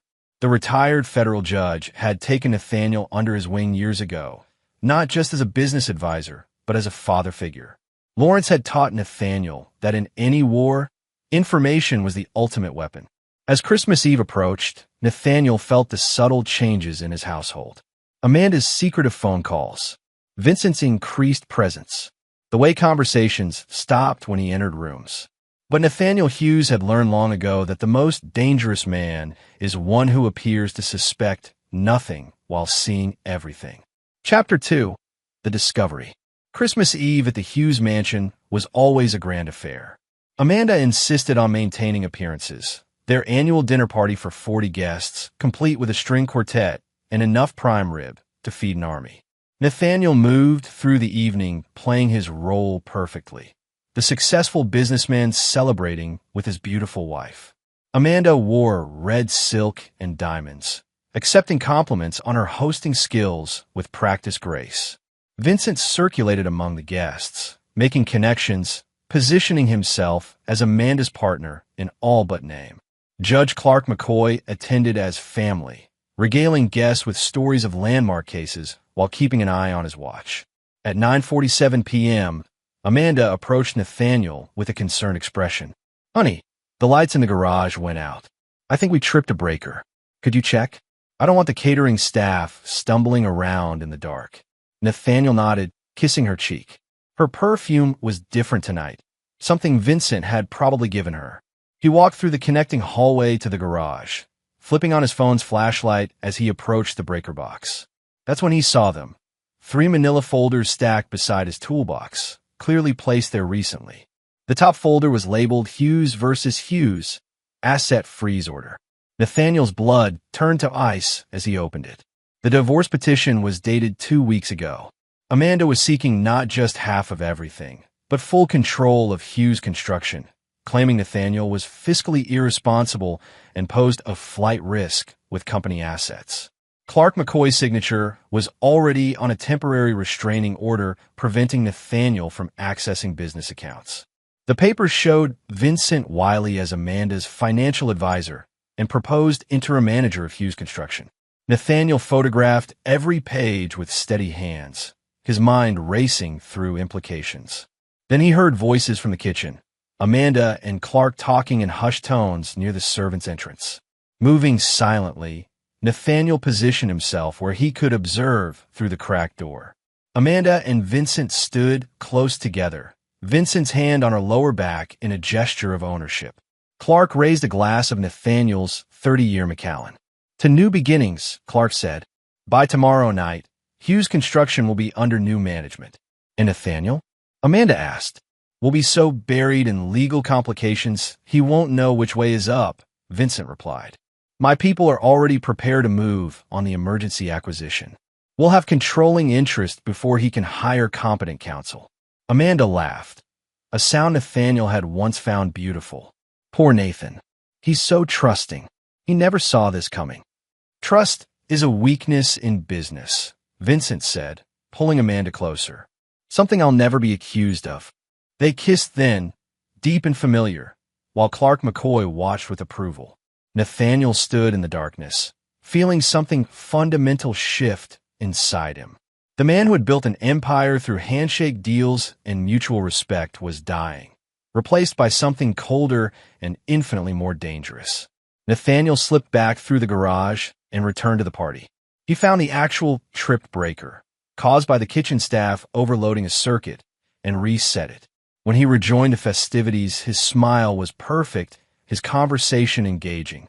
No one noticed that Nathaniel Hughes had just declared war. At 11:15 p.m., Nathaniel excused himself to the bathroom and made a single phone call to Lawrence Fisher. "Lawrence, it's Nathan. I need the nuclear option." "How nuclear?" the old judge asked without hesitation. "Scorched earth. Complete annihilation. No survivors. I'll make some calls." "How long do we have?" "They move tomorrow.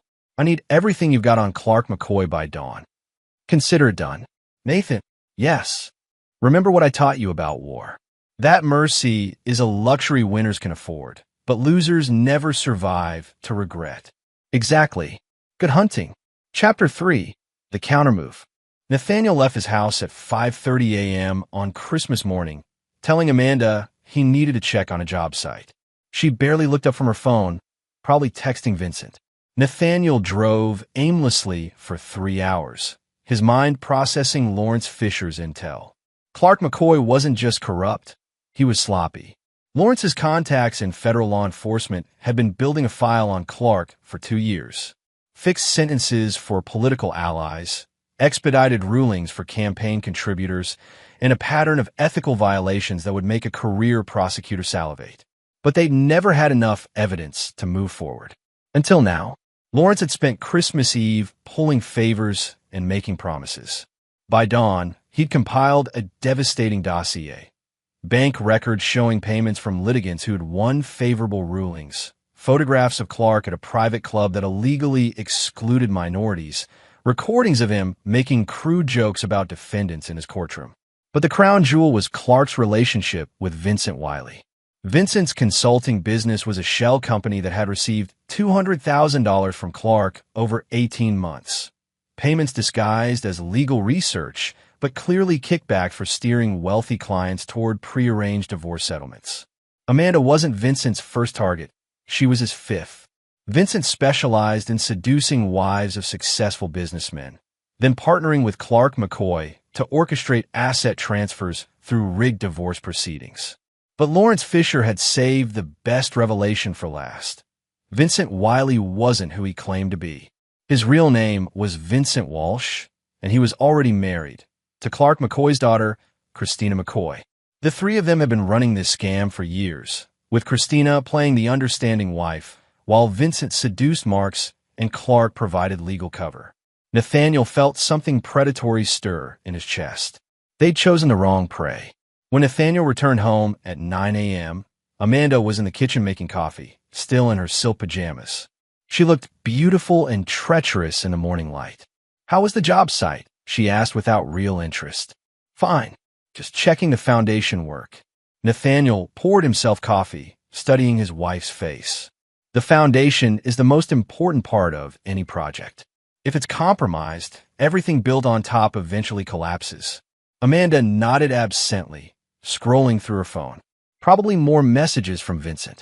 Amanda, I've been thinking about us, Nathaniel said carefully. That got her attention. What do you mean? I know I've been focused on work lately. Maybe we should take that vacation you mentioned. Get away from everything, just the two of us. Amanda's expression flickered, surprise, then calculation. That sounds nice, but maybe we should wait until after the holidays. I have some business things to finalize. Of course, your investment portfolio with Vincent. Yes, exactly. Amanda's smile was warm and false. He's been so helpful. Nathaniel nodded, then did something that would later prove crucial. He pulled Amanda close and kissed her deeply, his hands tangling in her hair. For a moment, she melted against him, and he felt the ghost of what they'd once been. I love you, he whispered against her ear. I love you too, she whispered back, and Nathaniel knew she was lying. That afternoon, while Amanda attended a Christmas brunch that was actually a strategy session with Vincent and Clark, Nathaniel made his preparations. He transferred $50,000 from a personal account into an untraceable cryptocurrency wallet.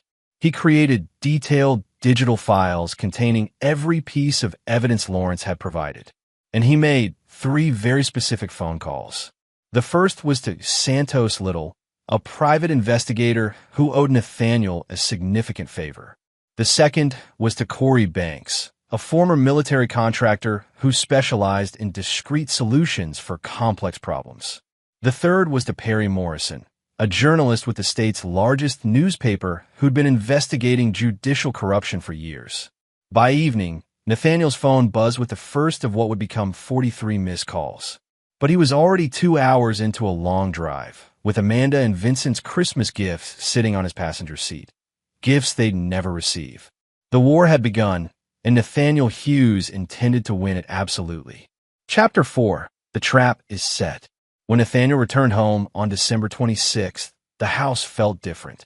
Amanda greeted him with forced enthusiasm, but her eyes held something new: uncertainty. Vincent Carr was in the driveway, and through the window, Nathaniel could see him pacing in the living room, phone pressed to his ear. Where were you? Amanda asked, trying to sound casual. You missed Christmas dinner.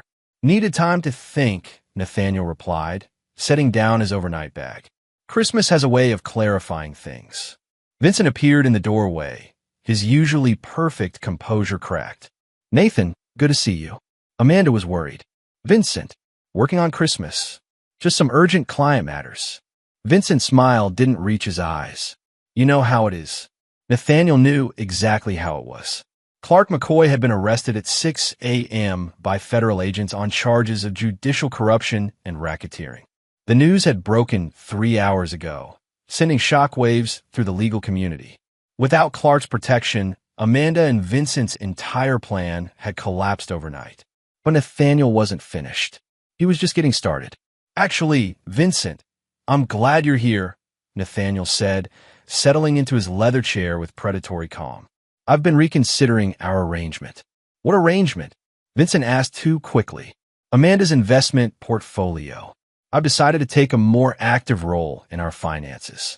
Nathaniel pulled out his phone and scrolled through bank statements. It's fascinating what you can learn when you really dig into the numbers. Amanda and Vincent exchanged glances. They thought Nathaniel was reacting to Clark's arrest, scrambling to protect his assets. They didn't realize he was orchestrating their destruction. Nathan, we should discuss this privately, Amanda said. No need for privacy between partners, Nathaniel replied. Vincent, you mentioned your expertise in wealth optimization. I'd love to hear more about your previous successes. Vincent straightened, falling back on his practiced charm. I've helped several families maximize their financial potential through strategic restructuring. Families like the Robertsons, the Elliots, the Wilsons. Vincent's face went white. Those were the names of his previous marks, information that shouldn't have been available to Nathaniel. I don't discuss other clients' affairs. Of course not. Professional discretion. Nathaniel stood and walked to the window, his tone conversational. Though I imagine Grant Wilson was disappointed when his divorce settlement left him with 15% of his own company. Nathan, where are you getting at? Amanda demanded. I'm getting at the fact that your business partner has been running a sophisticated con game, sweetheart, and you've been helping him. The silence that followed was electric. Vincent's hand moved instinctively toward his phone, but Nathaniel was already speaking again. Vincent Walsh, interesting name change, by the way, has been targeting successful businessmen for years. He seduces their wives, builds detailed intelligence on their assets, then collaborates with Clark McCoy to orchestrate favorable divorce settlements. Quite ingenious, really. Amanda's face drained of color. Nathan, I don't know what you think you know. I know that Vincent is married to Clark McCoy's daughter. I know about the shell company payments. I know about the 5 previous families you've destroyed. Nathaniel turned from the window, his eyes cold as winter steel. Most importantly, I know you thought I was an easy mark. Vincent bolted for the door, but Santos Little stepped into the hallway, blocking his exit. Santos was built like a linebacker and had spent 15 years in military intelligence before becoming a private investigator.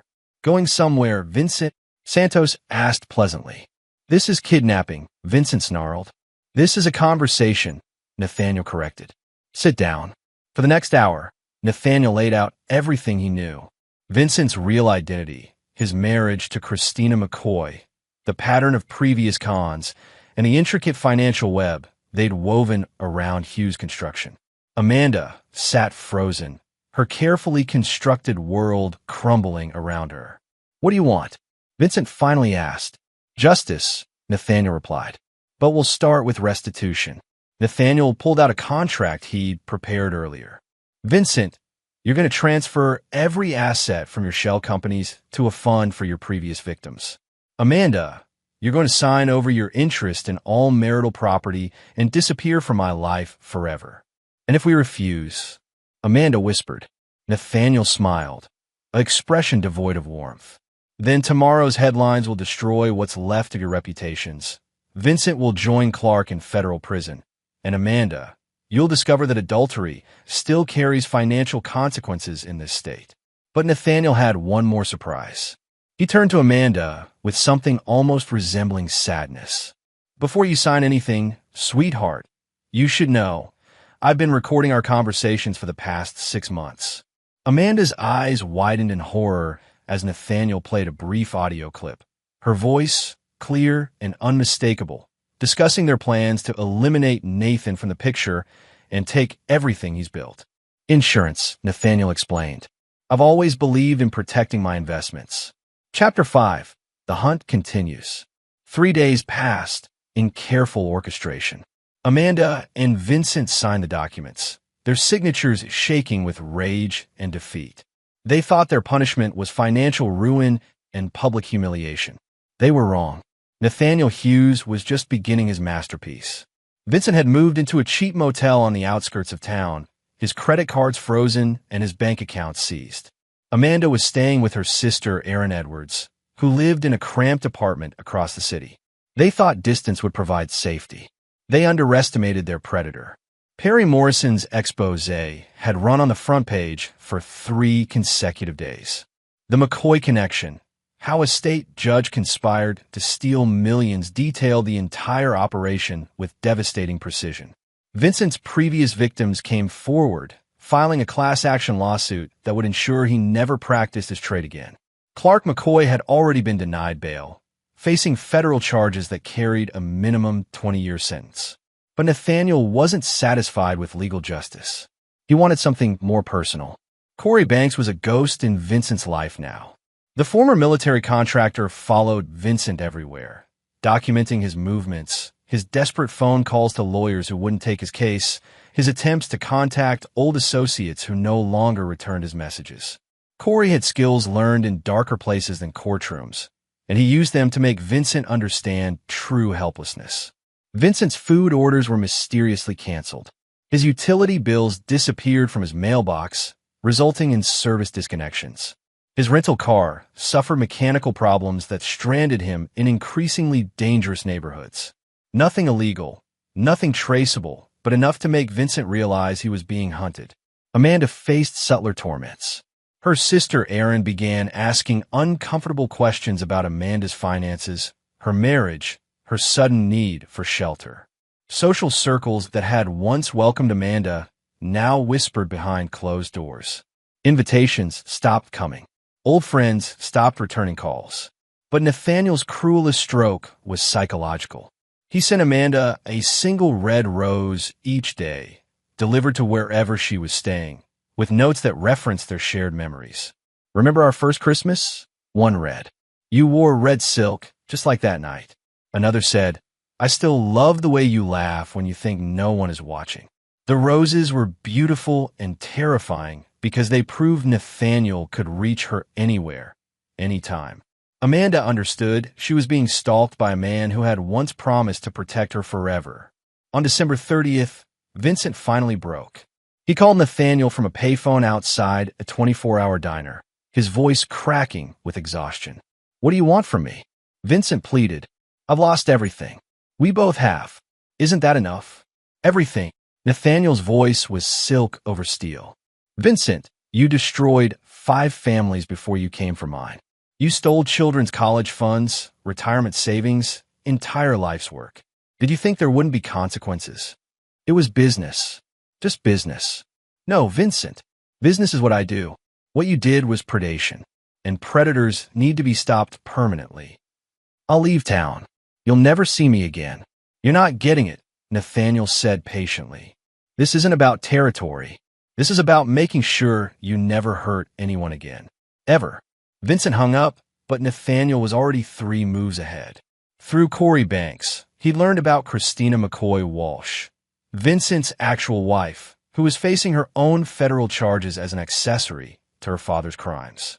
Christina had been calling Vincent desperately, begging him to help her make bail, to hire her a lawyer, to do something to save their marriage. Vincent had been ignoring her calls. That gave Nathaniel an idea that would complete his revenge in the most poetic way possible. On New Year's Eve, while Amanda and Vincent separately contemplated their ruined lives, Nathaniel made his final moves. He arranged for Christina McCoy Walsh to receive evidence of her husband's infidelities, not just with Amanda, but with all his previous marks. Photos, hotel receipts, love letters Vincent had written to other women while married to her. He also ensured that Vincent's previous victims learned about Christina's role in their destruction. The woman who had played the understanding wife while her husband seduced and robbed other families was about to face their collective fury. But Nathaniel saved his masterpiece for last. On January 1st, he arranged for Vincent and Amanda to receive identical messages. "Meet me at the warehouse. Come alone. This ends tonight." They came, separately, driven by desperation and the slim hope that Nathaniel might offer them one final chance at mercy. They were about to learn that Nathaniel Hughes had no mercy left to give. Chapter 6, The Reckoning begins. Santos stepped into the light, his expression professional. Vincent Walsh has been running this operation for 7 years, targeting a total of 12 families across 3 states. Total theft, approximately $47 million. But more significantly, 2 of his previous marks did commit suicide. Grant Wilson and Mark Park both killed themselves rather than face the financial ruin Vincent orchestrated. 2 men are dead because of you, Nathaniel said quietly. 2 fathers who couldn't bear the shame of losing everything to a con artist and his collaborators. Their children grew up without fathers because you were too lazy to earn money honestly. Vincent began hyperventilating. "I never meant for anyone to die. They were weak. They couldn't handle." Nathaniel's hand moved faster than thought, striking Vincent across the face with enough force to snap his head sideways. Blood flowed from the man's split lip. "They were destroyed," Nathaniel corrected. "Systematically, methodically destroyed by a predator who studied their weaknesses and exploited their trust. Just like you planned to do to me." Amanda found her voice. "Nathan, please. I know what we did was wrong, but we can make this right. We can. Can what? Bring Grant Wilson and Mark Park back to life? Restore their children's faith in justice? Undo the trauma you've inflicted on 12 families?"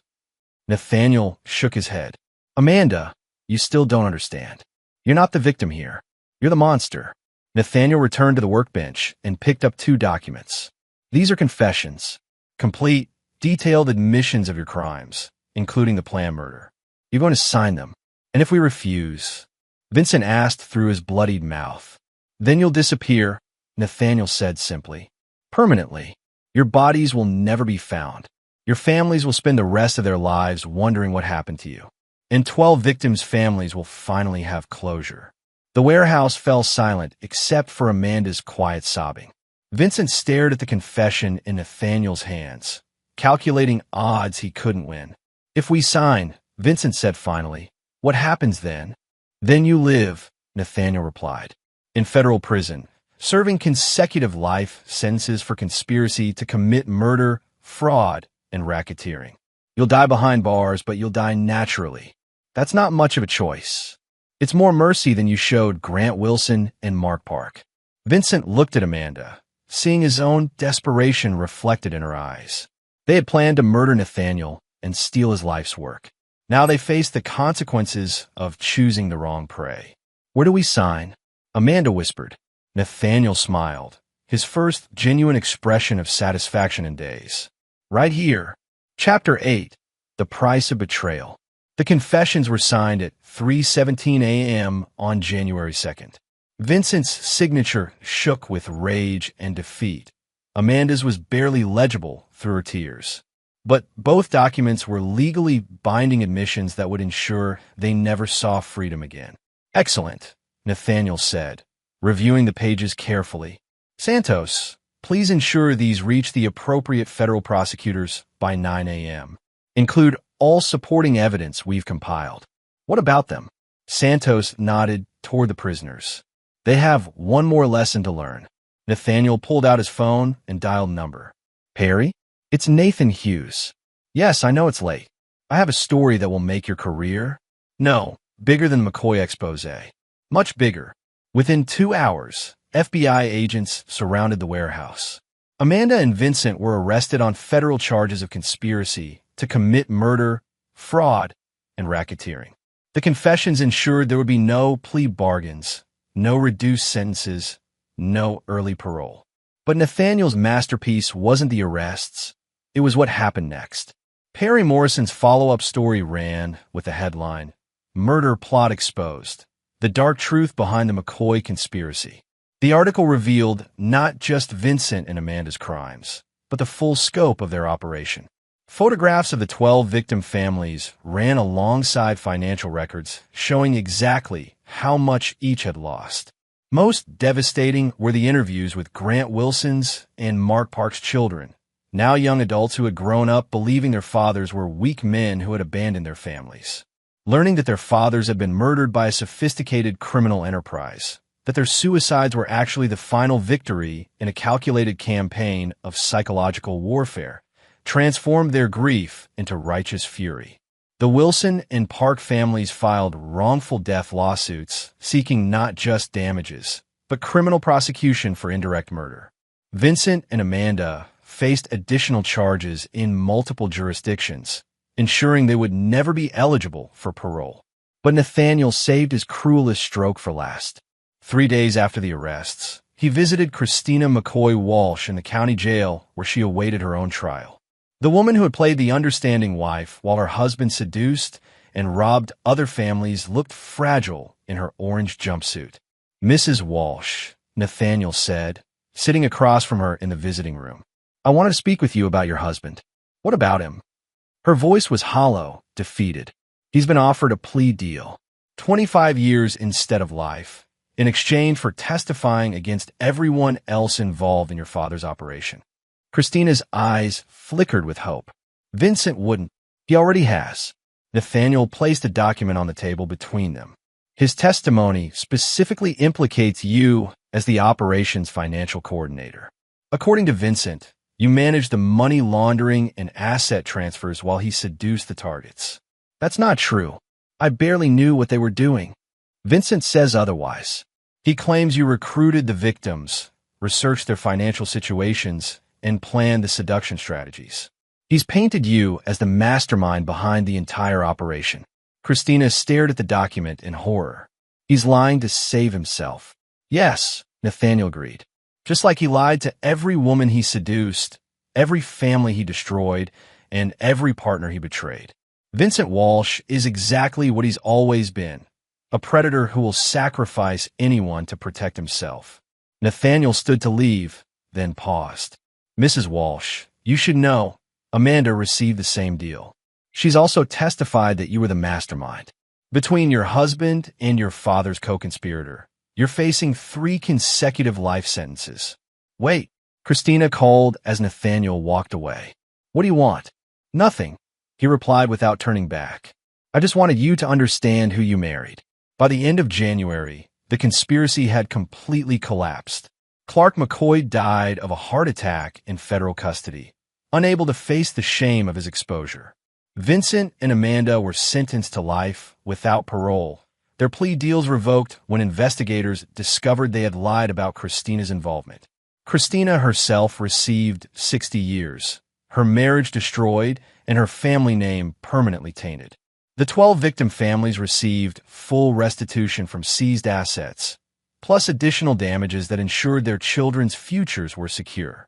Grant Wilson's and Mark Park's children established foundations in their fathers' names, dedicated to helping families destroyed by financial fraud. The warehouse sat in the industrial district like a steel cathedral, its windows dark against the winter sky. Nathaniel had purchased the building 6 months ago as storage for Hughes construction equipment, but tonight it would serve a different purpose. Vincent arrived first, his rented sedan struggling through the snow-covered parking lot. He looked haggard, his expensive clothes wrinkled from days of sleeping in cheap motels.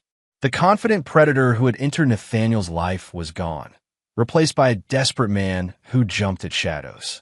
Amanda arrived 20 minutes later, driving her sister's rusted Honda. Even in her diminished circumstances, she maintained traces of her former elegance, her posture straight, her chin defiant. But her eyes held the hunted look of prey that finally understood its situation. Inside the warehouse, Nathaniel waited in the center of a pool of light, surrounded by darkness that could hide anything. He dressed for the occasion, not in his usual business attire, but in the work clothes he'd worn while building his empire. Jeans, boots, a flannel shirt that had seen real labor. "Thank you both for coming," he said as they entered separately, each keeping distance from the other. "I wanted to speak with you one final time." "Nathan, please," Amanda began, but he raised a hand to silence her. "You'll speak when I give you permission. Tonight, you listen." Vincent tried to maintain his composure. "Look, Nathan, we understand you're angry." "Angry?" Nathaniel laughed, a sound devoid of humor. "Vincent, anger is what you feel when someone cuts you off in traffic. What I feel for you transcends mere emotion." Nathaniel began walking slowly around them, like a predator circling wounded prey. "For weeks, I've watched you both. Amanda, you've discovered what it's like to depend on other people's charity. Vincent, you've learned what it feels like to be hunted. But those were just appetizers.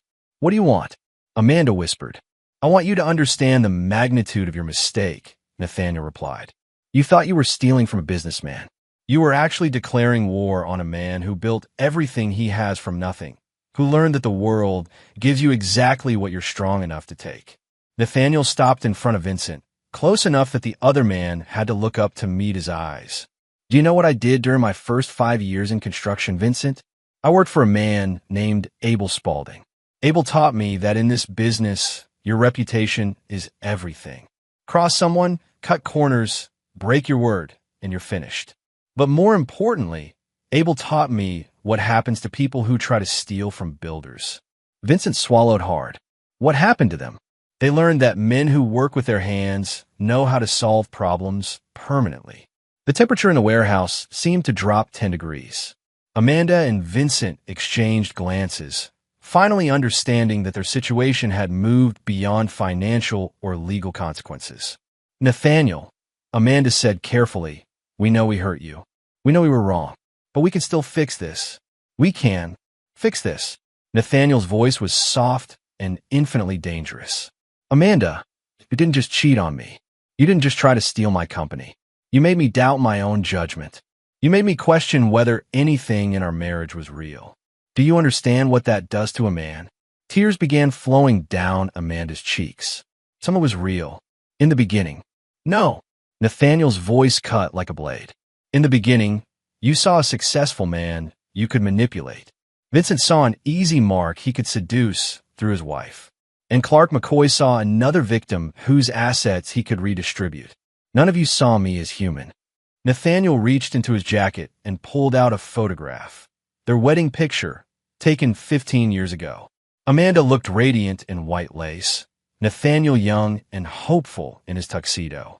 I used to keep this on my desk, he said, holding the photograph up to the light. Clients would comment on what a beautiful couple we made. I was so proud to be your husband. He dropped the photograph and stepped on it, grinding his heel until the glass shattered. But that man is dead. You killed him on Christmas Eve when you decided I was worth more broken than whole. Vincent tried to edge toward the exit, but Corey Banks stepped out of the shadows, blocking his path. Santos Little emerged from another direction, sealing off Amanda's escape route.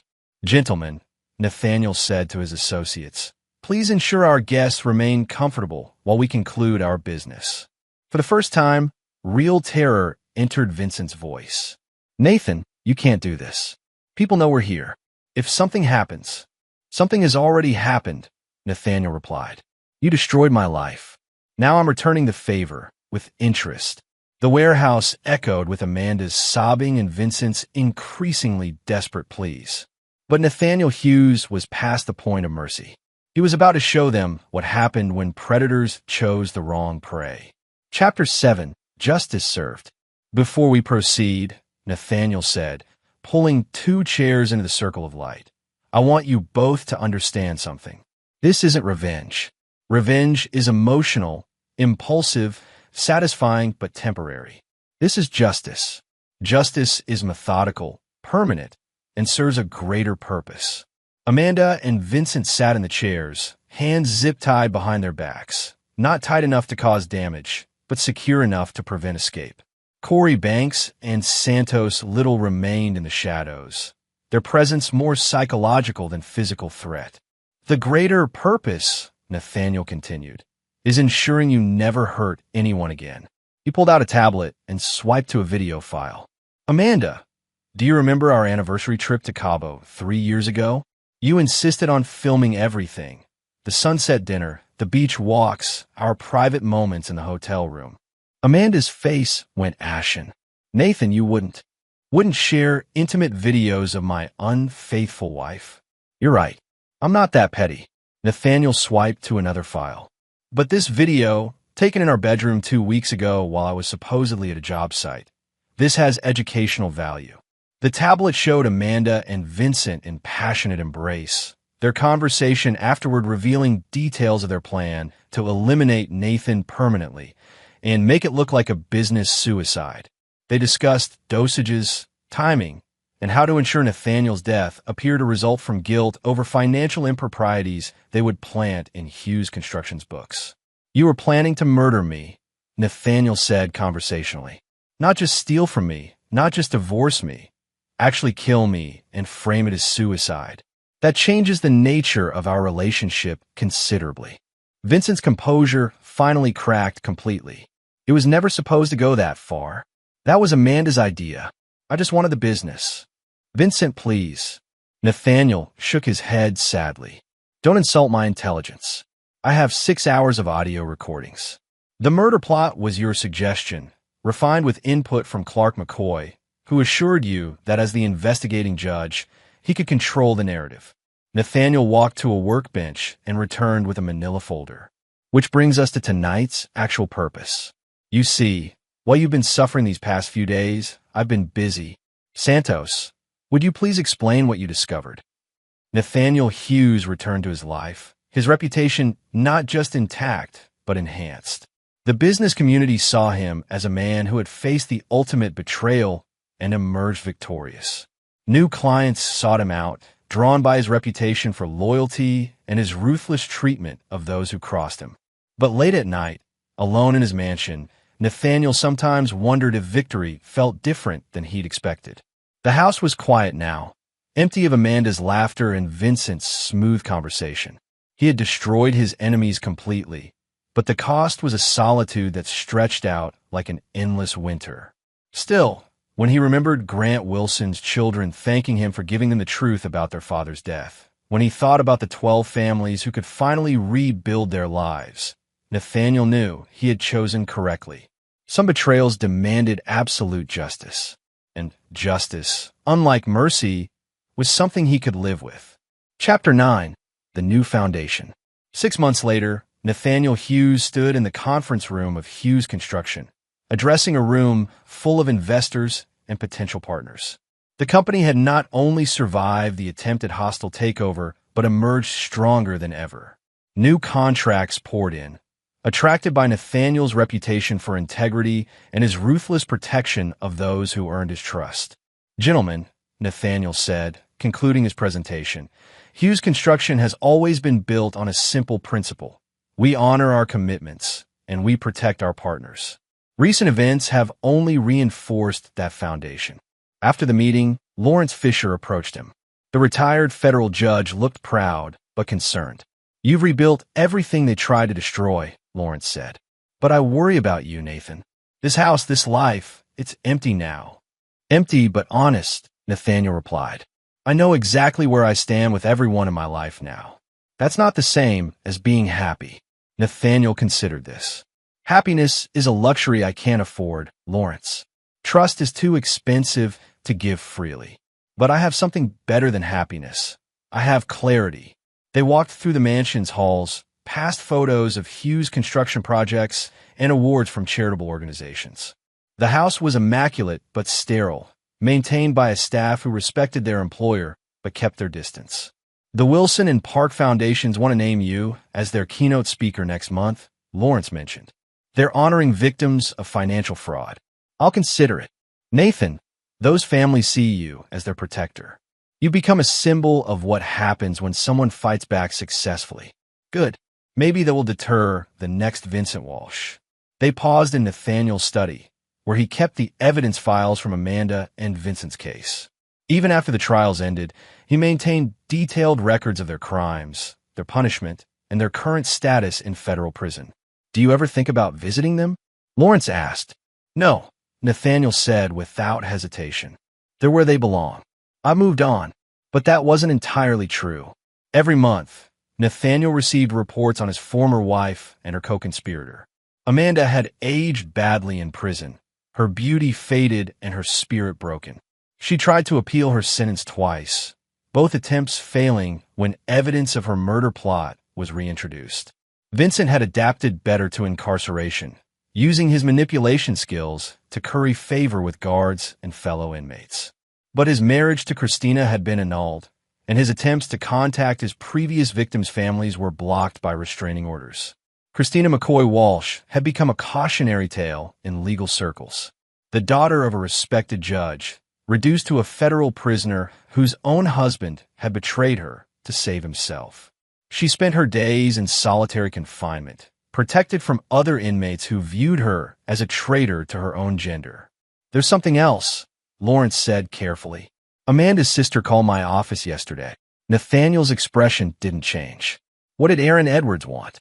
"She wanted to arrange a meeting. Apparently, Amanda has information about other victims, people Vincent targeted before they developed their system. Information she conveniently forgot during her trial. Information she's trading for consideration on her sentence." Nathaniel walked to the window, looking out at the grounds where he'd once planned to build a family. "Tell Erin Edwards that Amanda made her choices. She can live with the consequences." "Nathan." "No."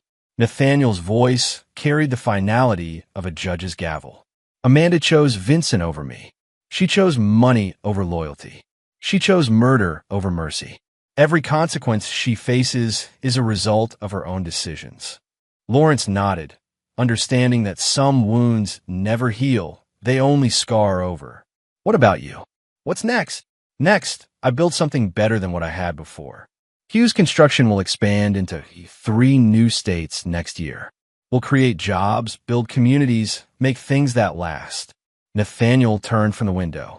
And I'll make sure everyone understands that crossing Hughes Construction, crossing me, carries consequences they can't afford. You're not the same man you were a year ago. No, Nathaniel agreed. I'm better, stronger, wiser.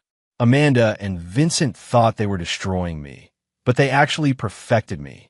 That evening, alone in his study, Nathaniel opened a new file on his computer. It was titled Future Partnerships and contained background checks on every person in his professional and personal life. He would never again be vulnerable to betrayal because he would never again trust without verification. Some might call it paranoid. Nathaniel called it learned behavior. His phone rang, a call from Grant Wilson's son, now 25 and running his own business. Mr. Hughes, this is Leo Wilson. I want to thank you again for what you did for our family. No thanks necessary, Leo. Justice doesn't require gratitude. Maybe not, but it deserves recognition. Sir, I wanted you to know, my company is doing well. We're looking to expand, and we'd like Hughes Construction to handle our new headquarters. Nathaniel smiled, the first genuine expression of warmth he'd felt in months. I'd be honored to work with you, Leo. There's one condition. Name it. We want a plaque in the lobby. It'll read, in memory of Mark Park and Grant Wilson, who taught us that some betrayals demand absolute justice. Done, Nathaniel said without hesitation. After the call ended, Nathaniel sat in his empty mansion, surrounded by the empire he'd built and the solitude he'd earned. Amanda and Vincent were breaking rocks in federal prison. Clark McCoy was dead. Christina Walsh was counting decades until